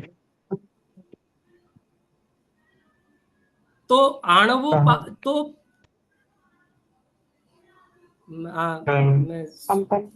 सुन पा कंपनी रहे में हैं सर? परमानेंट जी। बेस होता है कुछ? हाँ जो परमानेंट सैलरी सही है। अगर अभी होती हो 35-40 हज़ार की सैलरी। बता रहे हैं। प्लीज अपने को म्यूट कर लीजिए। जी। तो नुद प्रेरणे अर्थ में नुद धातु का प्रयोग होता है। तो जहां पर इसका तात्पर्य यह हुआ कि नुत्तर, तो जहां पर, और अनुत्तर, तो नुत्तर का मतलब हुआ कि जहां पर दीक्षा आदि क्रम से किसी को प्रेरित करना, धकेलना, और जहां पर दीक्षा आदि क्रम की कोई संभावना नहीं है, वह अनुत्तर है। इसके अतिरिक्त एक और बड़ी महत्वपूर्ण निरुक्ति आचार्य अभिनवगुप्त करते हैं अनुत्तर पद की व्याख्या करते समय, और वो कहते हैं कि अनिति अन अन अन एक धातु का प्रयोग उन्होंने किया, अन अनिति श्वसिति इति क्विपि, इस तरह से वो, तो व्याकरण की परंपरा में एक प्रत्यय होता है क्विप, और क्विप सर्वाहारी लोप होता है क्विप का। तो अन जो अन धातु है, और अन से अन ही शब्द बनेगा, जिसका तात्पर्य हुआ श्वास लेना, सांस लेने के अर्थ में उसका प्रयोग होता है। और इस अन से जो श्वास लेता है, जो प्राण इत्यादि जिसमें होता है, इसके आधार आचार्य अभिनवगुप्त इसके संबंध में एक लंबी व्याख्या करते हैं, और वो कहते हैं कि अन का संबंध है अणु से। अणु का मतलब जीवात्मा। और फिर आगे की व्याख्या में वो एक दूसरा आयाम भी उपस्थापित करते हैं, वो शून्य प्रमाता की भी बात करते हैं। इन सारी प्रक्रियाओं में आचार्य अभिनवगुप्त कहते हैं कि जहां पर ये पूरी की पूरी प्रक्रिया, जहां पर इन सारी प्रक्रियाओं से जो परे है, जो पारमार्थिक स्वरूप है, वह अनुत्तर है। तो इस तरह से आचार्य अभिनवगुप्त अलग अलग तरह से पूरी के पूरे जो उपस्थापना है, नए तरह से नए तरीके से हमें जो अवधारणा है, उन अवधारणाओं को हमारे समक्ष उपस्थापित करते हैं। आचार्य अभिनवगुप्त की व्याख्या पद्धति की एक और महत्वपूर्ण विशेषता है, और वो ये है कि जब भी कभी वे किसी भी अवधारणा की व्याख्या कर रहे हैं, तो उनके ध्यान में पूरी की पूरी परंपरा है, और उस पूरी की पूरी परंपरा को ध्यान में रखते हुए वे अपने अपने मूल सिद्धांत की उपस्थापना करते हैं। जैसे रस के संबंध में अभिनव भारती में आचार्य अभिनवगुप्त जब व्याख्या करते हैं, तो वहां पर वे अपने पूर्ववर्ती जितने भी आचार्य हैं, चाहे आचार्य लोल्लट हों, भट्ट लोल्लट हों, चाहे शंकुक हों, चाहे भट्ट नायक हों, या इसके अलावा उद्भट इत्यादि व्याख्याकार हों, उन सारे भट्ट तौत इत्यादि हों, उन सारे व्याख्याकारों का संकेत करते हुए वे अपने सिद्धांत की उपस्थापना करते हैं। कल्पना कीजिए यदि आचार्य अभिनवगुप्त ना हुए होते, तो हमें भट्ट नायक या भट्ट लोल्लट इत्यादि आचार्यों के विषय में भी ज्ञान नहीं होता। तो आचार्य अभिनवगुप्त अपनी पूरी की पूरी परंपरा को साथ में लेकर के चलते हैं। एक महत्वपूर्ण बात और जो मुझे समझ में आती है आचार्य अभिनवगुप्त की व्याख्या में, वह यह है कि शायद मुझे लगता है कि यह एक सामान्य नियम है कि जब भी कभी हम अनुबंध चतुष्टय की बात करते हैं, तो अनुबंध चतुष्टय में अधिकारी, विषय, संबंध और प्रयोजन की हम बात करते हैं। अधिकारी, विषय, संबंध और प्रयोजन की संकल्पना तभी दी जा सकती है जबकि हमें संपूर्ण ग्रंथ का ज्ञान हो ठीक तरह से। तो यदि हम पहली ही किसी कारिका की व्याख्या कर रहे हैं, यदि हम पहली ही किसी पंक्ति की व्याख्या कर रहे हैं, तो भी हमें पूरा ग्रंथ हमारे सामने उपस्थित रहना चाहिए। यदि पूरा ग्रंथ उपस्थित नहीं हुआ, तो उस ग्रंथ की हर एक पंक्ति के साथ अन्याय होगा। आचार्य अभिनवगुप्त की व्याख्या में यह पद्धति भी हमें देखने को मिलती है। जब अभिनव भारती के आरंभ में ही मंगलाचरण नाट्य शास्त्र का है, उसके आरंभ जब मंगलाचरण पर टीका कर रहे हैं आचार्य अभिनव गुप्त, तो वहां पर अनेक ऐसे संदर्भ देते हैं जिन संदर्भों का प्रयोग बाद के अध्यायों में हुआ है। जैसे एक संदर्भ है जहां पर कि शांत रस के विषय में उल्लेख आता है। तो जब हम नाट्य के प्रयोजन की चर्चा करते हैं तो नाट्य के प्रयोजन में धर्म, अर्थ और काम और मोक्ष, तो सामान्य रूप से ये संकल्पना हमें देखने को मिलती है कि हम धर्म, अर्थ, काम इत्यादि। तो आचार्य अभिनव गुप्त चारों प्रयोजनों की बात करते हुए मोक्ष को परम प्रयोजन बताते हैं और पारमार्थिक प्रयोजन के रूप में उपस्थापित करते हैं। और उसी के संदर्भ में वे उस पंक्ति का, उस कारिका का उल्लेख करते हैं अपनी उस व्याख्या में, जहां वे कहते हैं कि स्वम स्वम निमित्तम आसाद्य शांतात् भावः प्रवर्तते, पुनर्निमित्ता पाये च शांत एवोप्लीयते।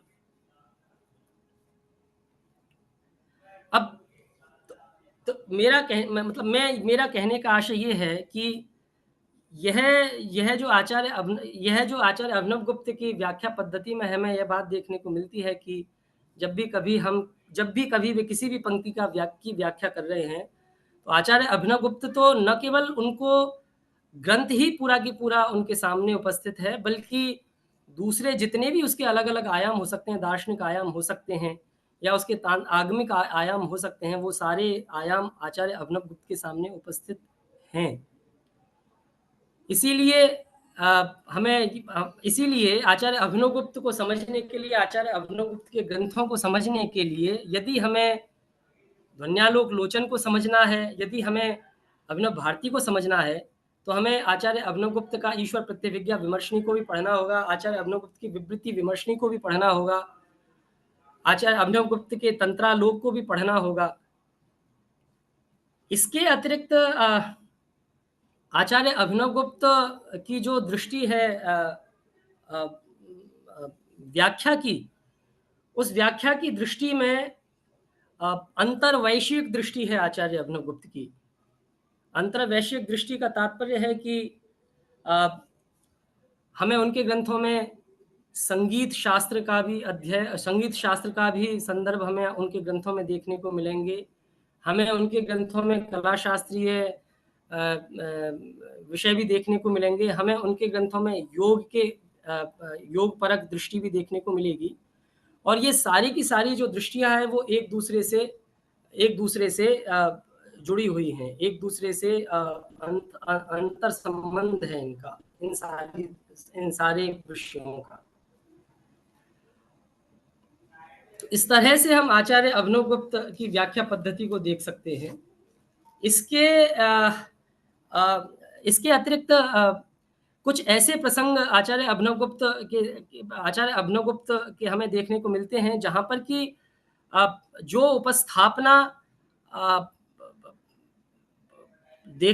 उपस्थापना ऐसा लगता है कि बहुत विवाद जो बहुत अस्पष्ट है। आचार्य अभिनव गुप्त के ऐसे तर्क होते हैं कि उन उपस्थापनाओं को ऐसा लगता है कि जैसे हमारे समक्ष वे उपस्थापना हस्तामलक वत हमारे सामने उपस्थित हैं। जैसे शांत रस के विषय में आचार्य अभिनव गुप्त की अपनी एक दृष्टि है, और आचार्य अभिनव गुप्त से पूर्व शांत रस के विषय में आचार्य अभिनव गुप्त से पूर्व रस की जो प्रक्रिया है, उस रस की प्रक्रिया में हमें सामान्यतः 8 रसों का उल्लेख हमारे सामने देखने को मिलता है। और इसको लेकर के एक बहुत विवाद भी नाट्य शास्त्रीय, काव्य शास्त्रीय परंपरा में रहा है। एक जो कारिका जो हमें प्रायशः मिलती है वो श्रृंगार, हास्य, करुण, रौद्र, वीर, भयानका, बीभत्सात्, अद्भुत, संज्ञो, चेत्यष्टो, नाट्य रसा स्मृता, इस तरह से हमें कारिका देखने को मिलती है। लेकिन आचार्य अभिनव गुप्त जब इस पूरी की पूरी रस प्रक्रिया की चर्चा करते हैं, और रस प्रक्रिया की चर्चा करते समय, रसों की व्याख्या करते समय शांत रस का जब उल्लेख आता है, और वहां पर वो जिस तरह से उस शांत रस का उल्लेख करते हैं और उसकी व्याख्या करते हैं, वहां पर वह अद्भुत व्याख्या है, और वहां पर समस्त प्रकार की शंकाओं का निवारण हो जाता है। जैसे कि प्रश्न ये आता है कि जब हम किसी भी रस का निर्धारण करते हैं उसके लिए हमें विभाव की आवश्यकता होती है, हमें उसके लिए अनुभाव की आवश्यकता होती है, हमें उसके लिए व्यभिचारी भाव की आवश्यकता होती है और उसके अतिरिक्त हमें स्थायी भाव की आवश्यकता होती है। तो कारिका आती है कि स्वम सम निमित्तम आसाद्य शांतात् भाव प्रवर्तते, तो वहां पर प्रकृति रस, प्रधान रस, शांत रस है। अब ये किस आधार पर है?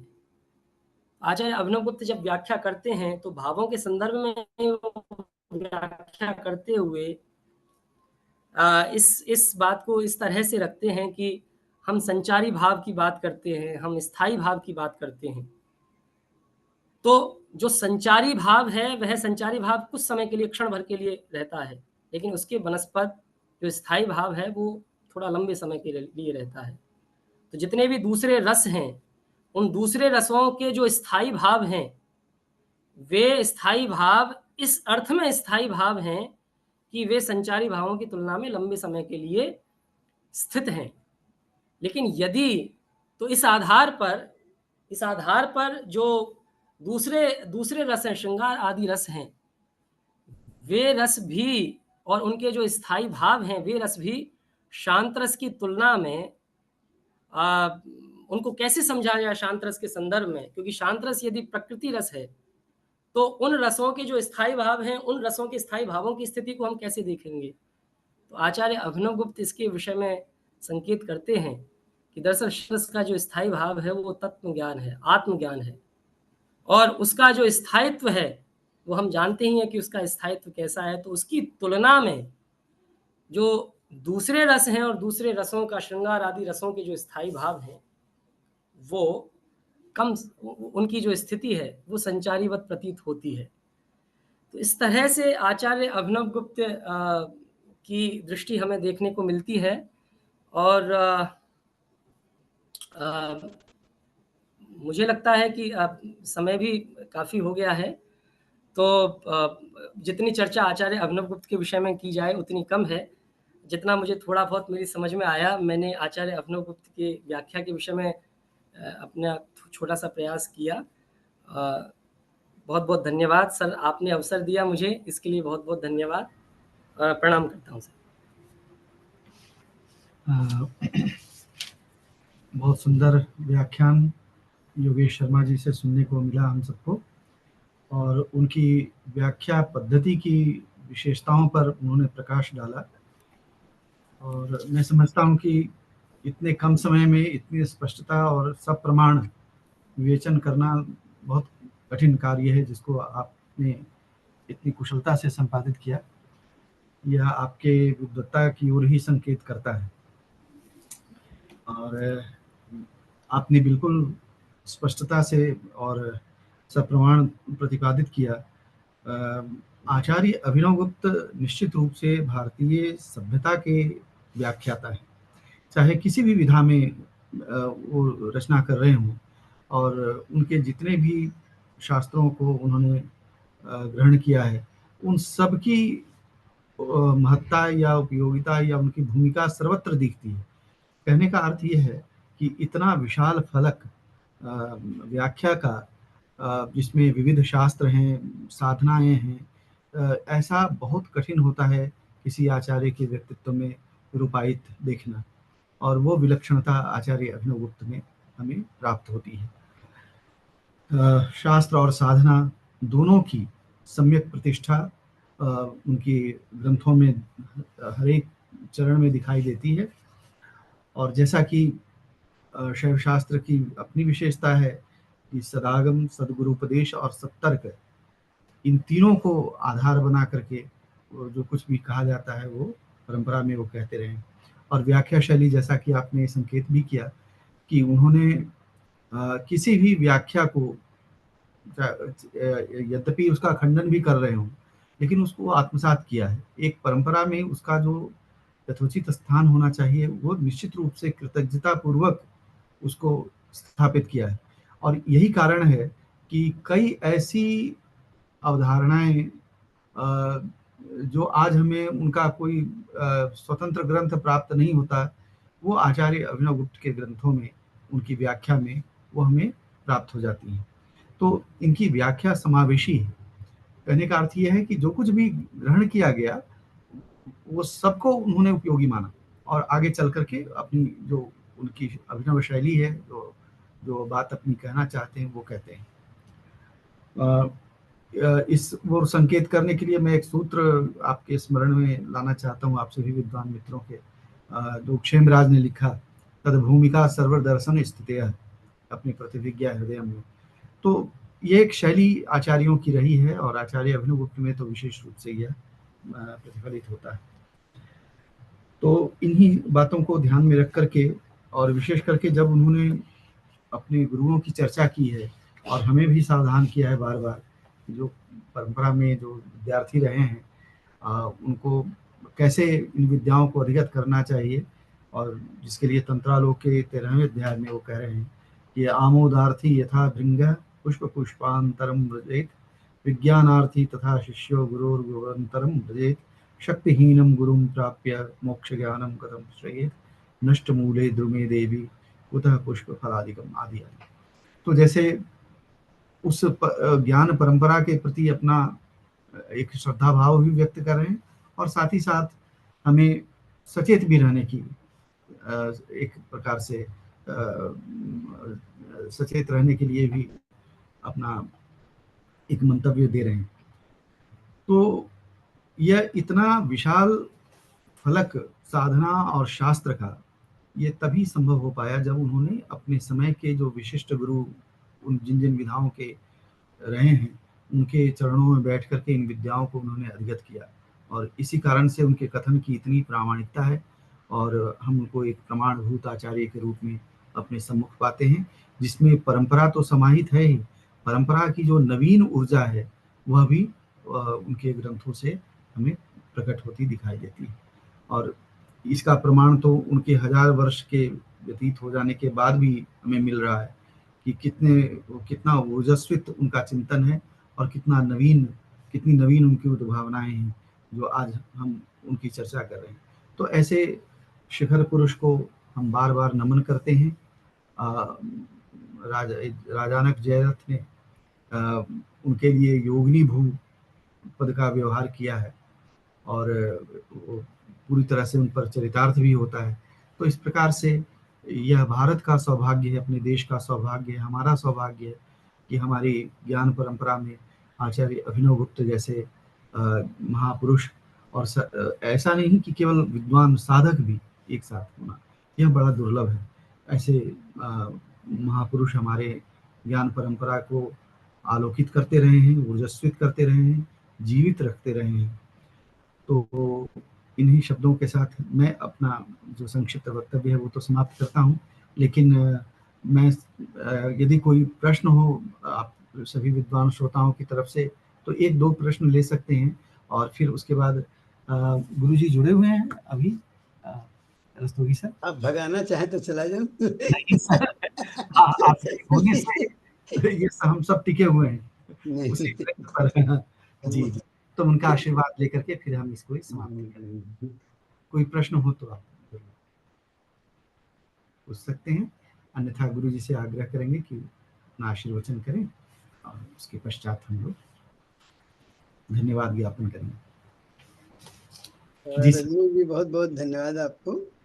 मैं तो सबसे पहले तो अपनी कृतज्ञता व्यक्त कर दूं आपके प्रति कि आपके माध्यम से मैं भी अभिनवगुप्त से जुड़ पाया, तो आपके लिए बहुत बहुत धन्यवाद।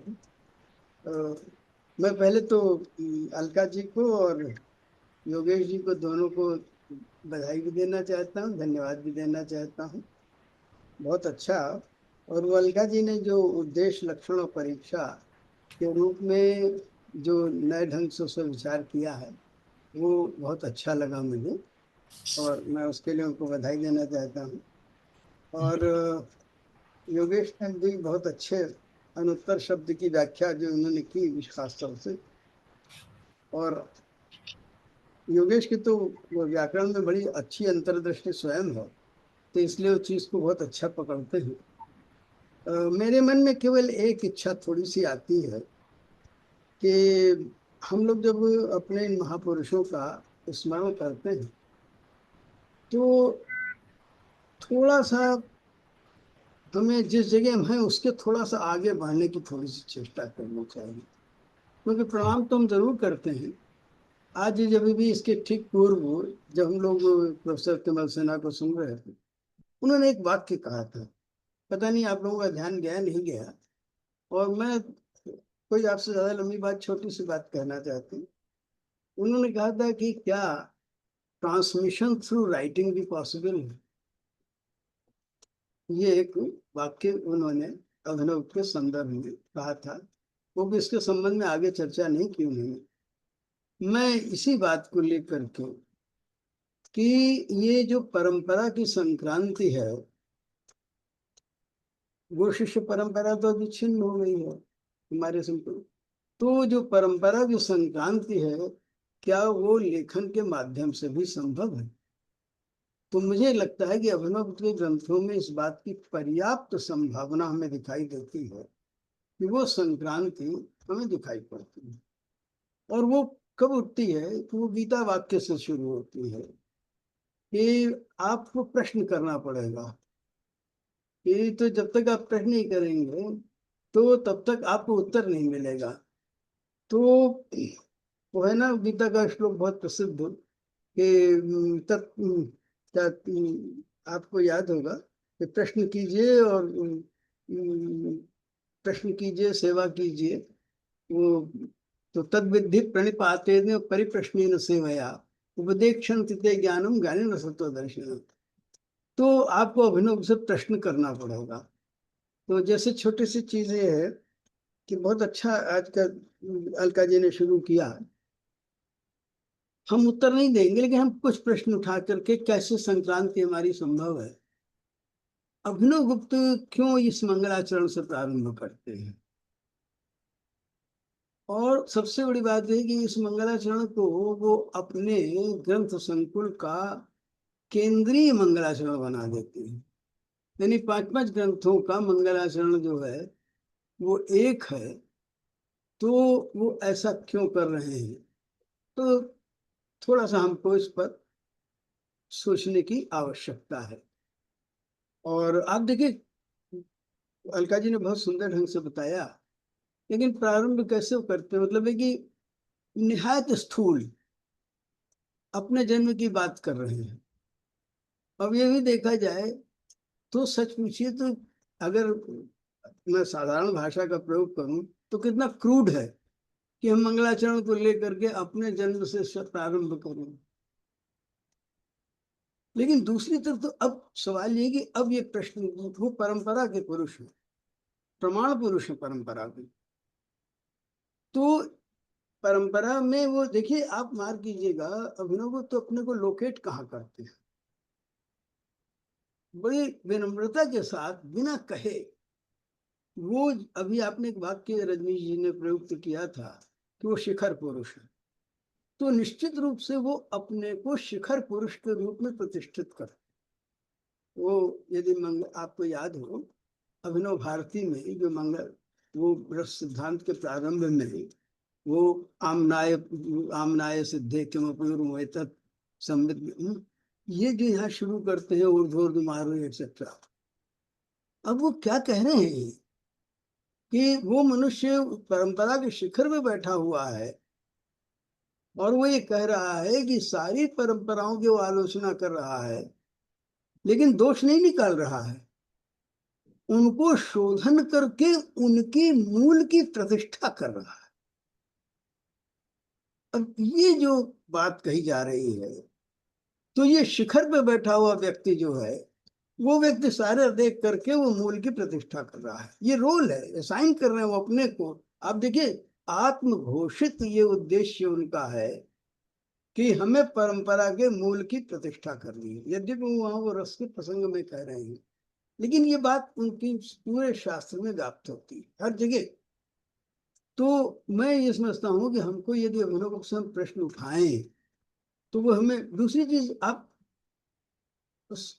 लोगों ने बाकी की सबने सुंदर व्याख्या की, लेकिन यदि आप प्रारंभ कीजिए तो अभिनव तो हम किसी चीज में न जाएं, यानी हम परा परा परा परा किसी, लेकिन यदि योगेश जी तो यहाँ बैठे हैं ध्वनि के संबंध में, तो बहुत अच्छा है।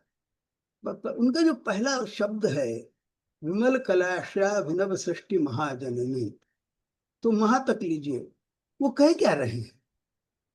वो तो अपने आगमन को सृष्टि की, कहाँ चला गया मेरा, गायब हो गया, कोई गड़बड़ हो गया क्या? नहीं नहीं सर, ठीक है, आप दिख रहे हैं। हाँ। तो वो अपने आगमन को, अपनी सृष्टि को, वो प्रिमॉर्डियल क्रिएशन बता रहे हैं। और कैसी वो सृष्टि है? विमल कला जो है, अब ये कला जो है क्रिएटिविटी है, यानी जिसका अर्थ ये है कि वो ऐसी प्रिमॉर्डियल क्रिएशन है which is replete with the possibilities of pure consciousness and pure creativity. अब ये यहां से वो अपनी, अब ये कहते हैं जब इस प्रकार का जन्म है तो इससे अच्छा मंगलाचरण और क्या हो सकता है कि हम उसके बारे में बात करें। और यहाँ से वो अपने शास्त्र का प्रारंभ कर देते हैं।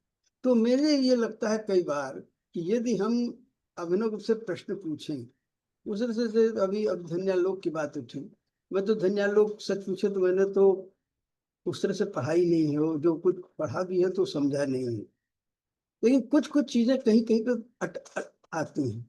जैसे इन्होंने प्रारंभ किया, मेरे योगी जी ने बहुत अच्छी बात कही, उन्होंने मंगलाचरण दिया और उसमें जो है, तो अंत में कवि सहृदयाख्यम विजय थे।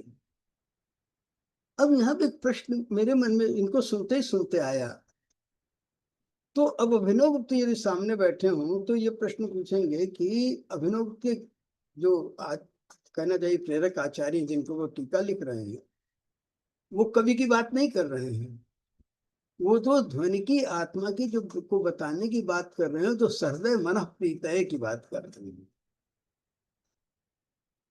और अभिनव गुप्त जो है उसमें कवि सहृदयाख्यम विजयते कर दे रहे हैं। अब ये क्या चीज बताती है? एक अभिनव गुप्त की तरफ से मेरे मन में ये लगा कि मुझे एक चीज लगती, ध्वन्यालोक कार में एक बहुत बड़ा उपक्रम था उनका। और वो उपक्रम ये क्या था कि अब तक जितनी काव्य शास्त्र की चर्चा हुई थी, अलंकार शास्त्र की, वो सारी की सारी काव्य अलंकार शास्त्र की चर्चा जो थी वो काव्यनिष्ठ थी, कविनिष्ठ थी, शब्द और अर्थनिष्ठ थी। ध्वन्या लोग उसको जकड़न से बाहर लाते हैं आचार्य, और वो कहते हैं कि भाई इसको तो सहृदयनिष्ठ होना चाहिए। और इसलिए ध्वनि का जो रहस्य अब तक छिपा हुआ था, कहीं भक्त था, कहीं किसी ने उसको नाम नहीं दिया, लोग छद्म नामों से बात कर रहे थे, या प्रकट थी, वो इसलिए प्रकट थी कि सहृदय कभी सामने आया ही नहीं। सहृदय सामने आता तो वो प्रकट हो जाती, और इसलिए ध्वन्यालोककार उसको ला करके उसको प्रकट करना। अभिनव गुप्त को लगा ये तो हमारे गुरुजी ने बात तो बहुत अच्छी की, लेकिन कवि तो बैकग्राउंड में चला गया।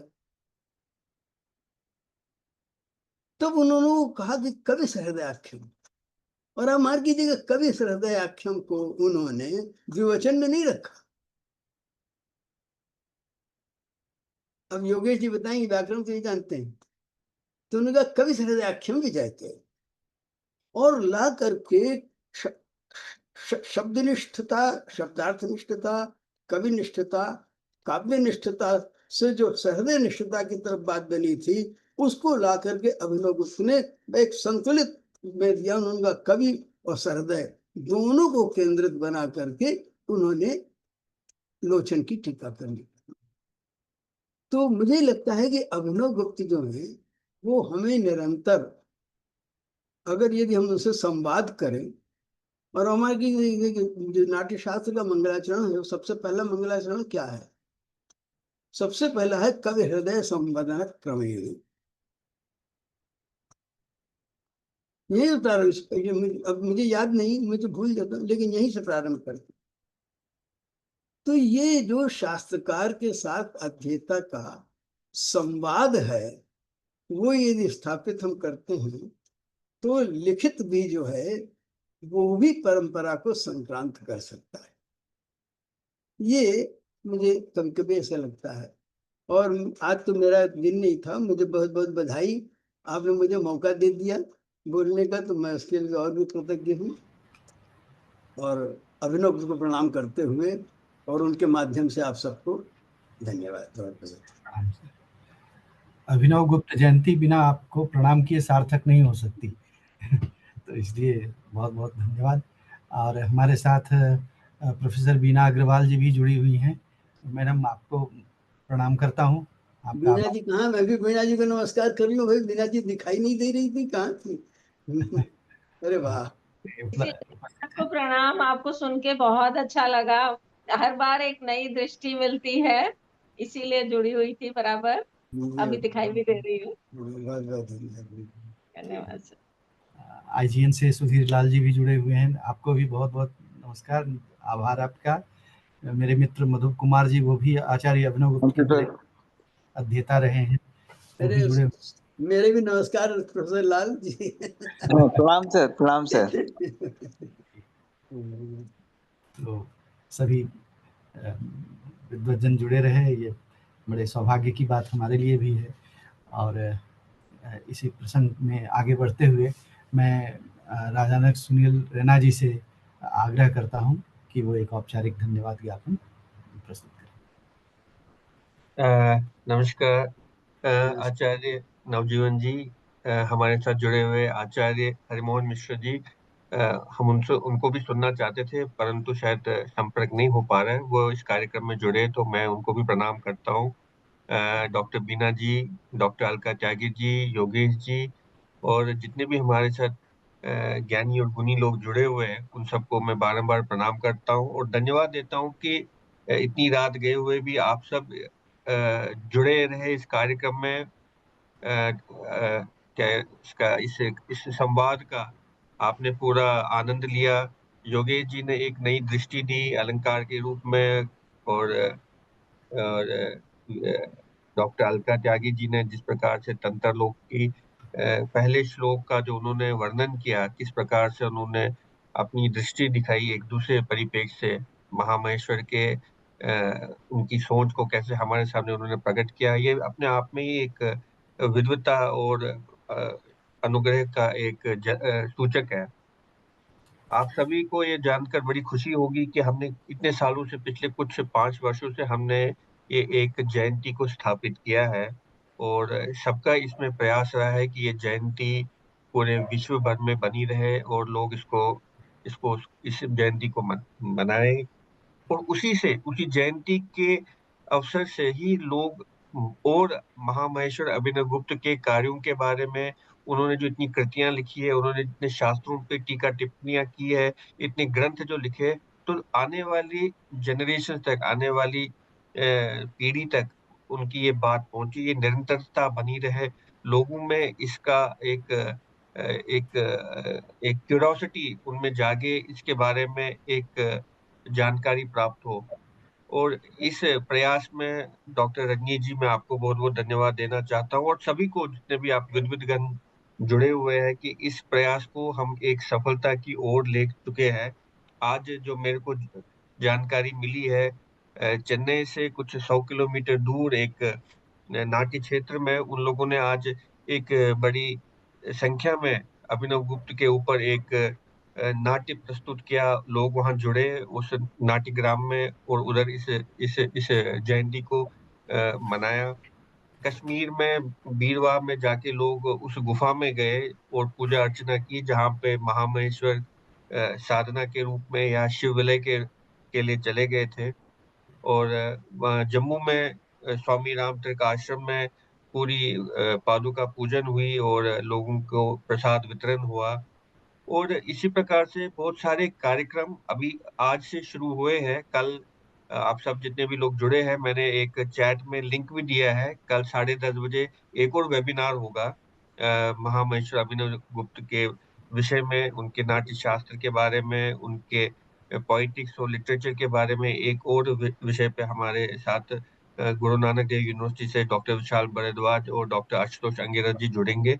और मैं चाहता हूँ कि इसी प्रकार से एक मूवमेंट बने, एक अभिनव मूवमेंट की स्थापना हो, ताकि लोग जो आजकल के कृत्रिम दौर से गुजर रहे हैं, एक आर्टिफिशियल लाइफ में जी रहे हैं, वो एक रियलिस्टिक लाइफ में जिए। और हमारे इतने बड़े आइकन रहे भारत के, उसको बारे में समझना और उनको अपने जीवन में डालने का एक प्रयास करें। क्योंकि हम उन लोगों ने, इन्होंने, महामहेश्वर अभिनव गुप्त ने इतने ग्रंथ जो लिखे हैं, लेकिन आम जनमानस की पटल पे या उनकी मेमोरी में उनके बारे में बहुत कम लोगों को जानकारी है। और एक जो प्रयास हम लोगों ने पिछले 5-6 वर्षों से किया है, एक लोगों को एक जिज्ञासा इसके बारे में अब और बढ़ी है, इस दिशा की ओर कि उनके बारे में और पढ़े। तो आज इसी श्रृंखला के को देखते हुए कल एक और कार्यक्रम में, और इतवार को एक और कार्यक्रम होगा, और अगले हफ्ते हमारे साथ यूनाइटेड स्टेट से कुछ और लोग जुड़ना चाहते हैं, वो भी इस कार्यक्रम को साझा करना चाहते हैं। तो इसी प्रकार से एक अभिनव मूवमेंट जो है ये चले, क्योंकि महामहेश्वर अभिनव गुप्त ने जो एक क्वालिटी जो उन्होंने दी है अपनी रचनाओं में, वो एक अपने आप में एक अमृत है। और उस अमृत का विस्तार जितना हो, उसी से मानव कल्याण और हमारे जीवन का कल्याण उसी एक मार्ग से होता है। तो ये एक प्रयास रहेगा। तो आप सब कल के उस कार्यक्रम में समय निकाल के जुड़ें, एक और परिप्रेक्ष्य को देखने को हमें मिलेगा। तो इसी के साथ मैं आप सबका फिर से धन्यवाद देना चाहता हूँ कि आप लोगों ने इस कार्यक्रम में समय निकाल के आप आए। और इसी प्रकार से हम लोग एक एक ऐसा अपने आप को कमिट करें कि हम भी अपने जीवन में जितने भी हमारे महान आचार्य हुए हैं, उनको, उनकी जीवनी को, उनकी लाइफ को, उनकी टीचिंग्स को, उनके ग्रंथों को हम आगे तक विस्तार करें, लोगों तक पहुँचाएँ, उस पे चर्चा करें। और हो सके तो उस पे टीका-टिप्पणी करने का वैसे तो हमारा अधिकार नहीं है, परंतु उसकी अपनी एक कमेंट्री दे सकते हैं कि हम उनके, हमारे अपने दृष्टिकोण से वो क्या उन आचार्यों के बारे में सोचते हैं। तो ये एक प्रयास हम सबका मिलके होना चाहिए। और इसी के साथ आप सबको फिर से महामहेश्वर अभिनव गुप्त की इस जयंती के अवसर पे बहुत-बहुत शुभकामनाएँ। उनका आशीर्वाद, उनकी कृपा और उनका अनुग्रह हम सब पे बना रहे। इसी के साथ बहुत-बहुत धन्यवाद। नमस्कार। थैंक यू सर, प्रणाम। Thank you, Professor Rajneesh and Sunil ji and Yogesh ji and जी नमस्ते। बधाई हो योगेश। प्रणाम करता हूँ सर। बहुत अच्छा रहा, बहुत अच्छा। जी प्रणाम।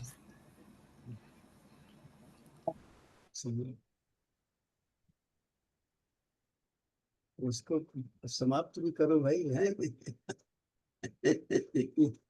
यहाँ से होता है बंद।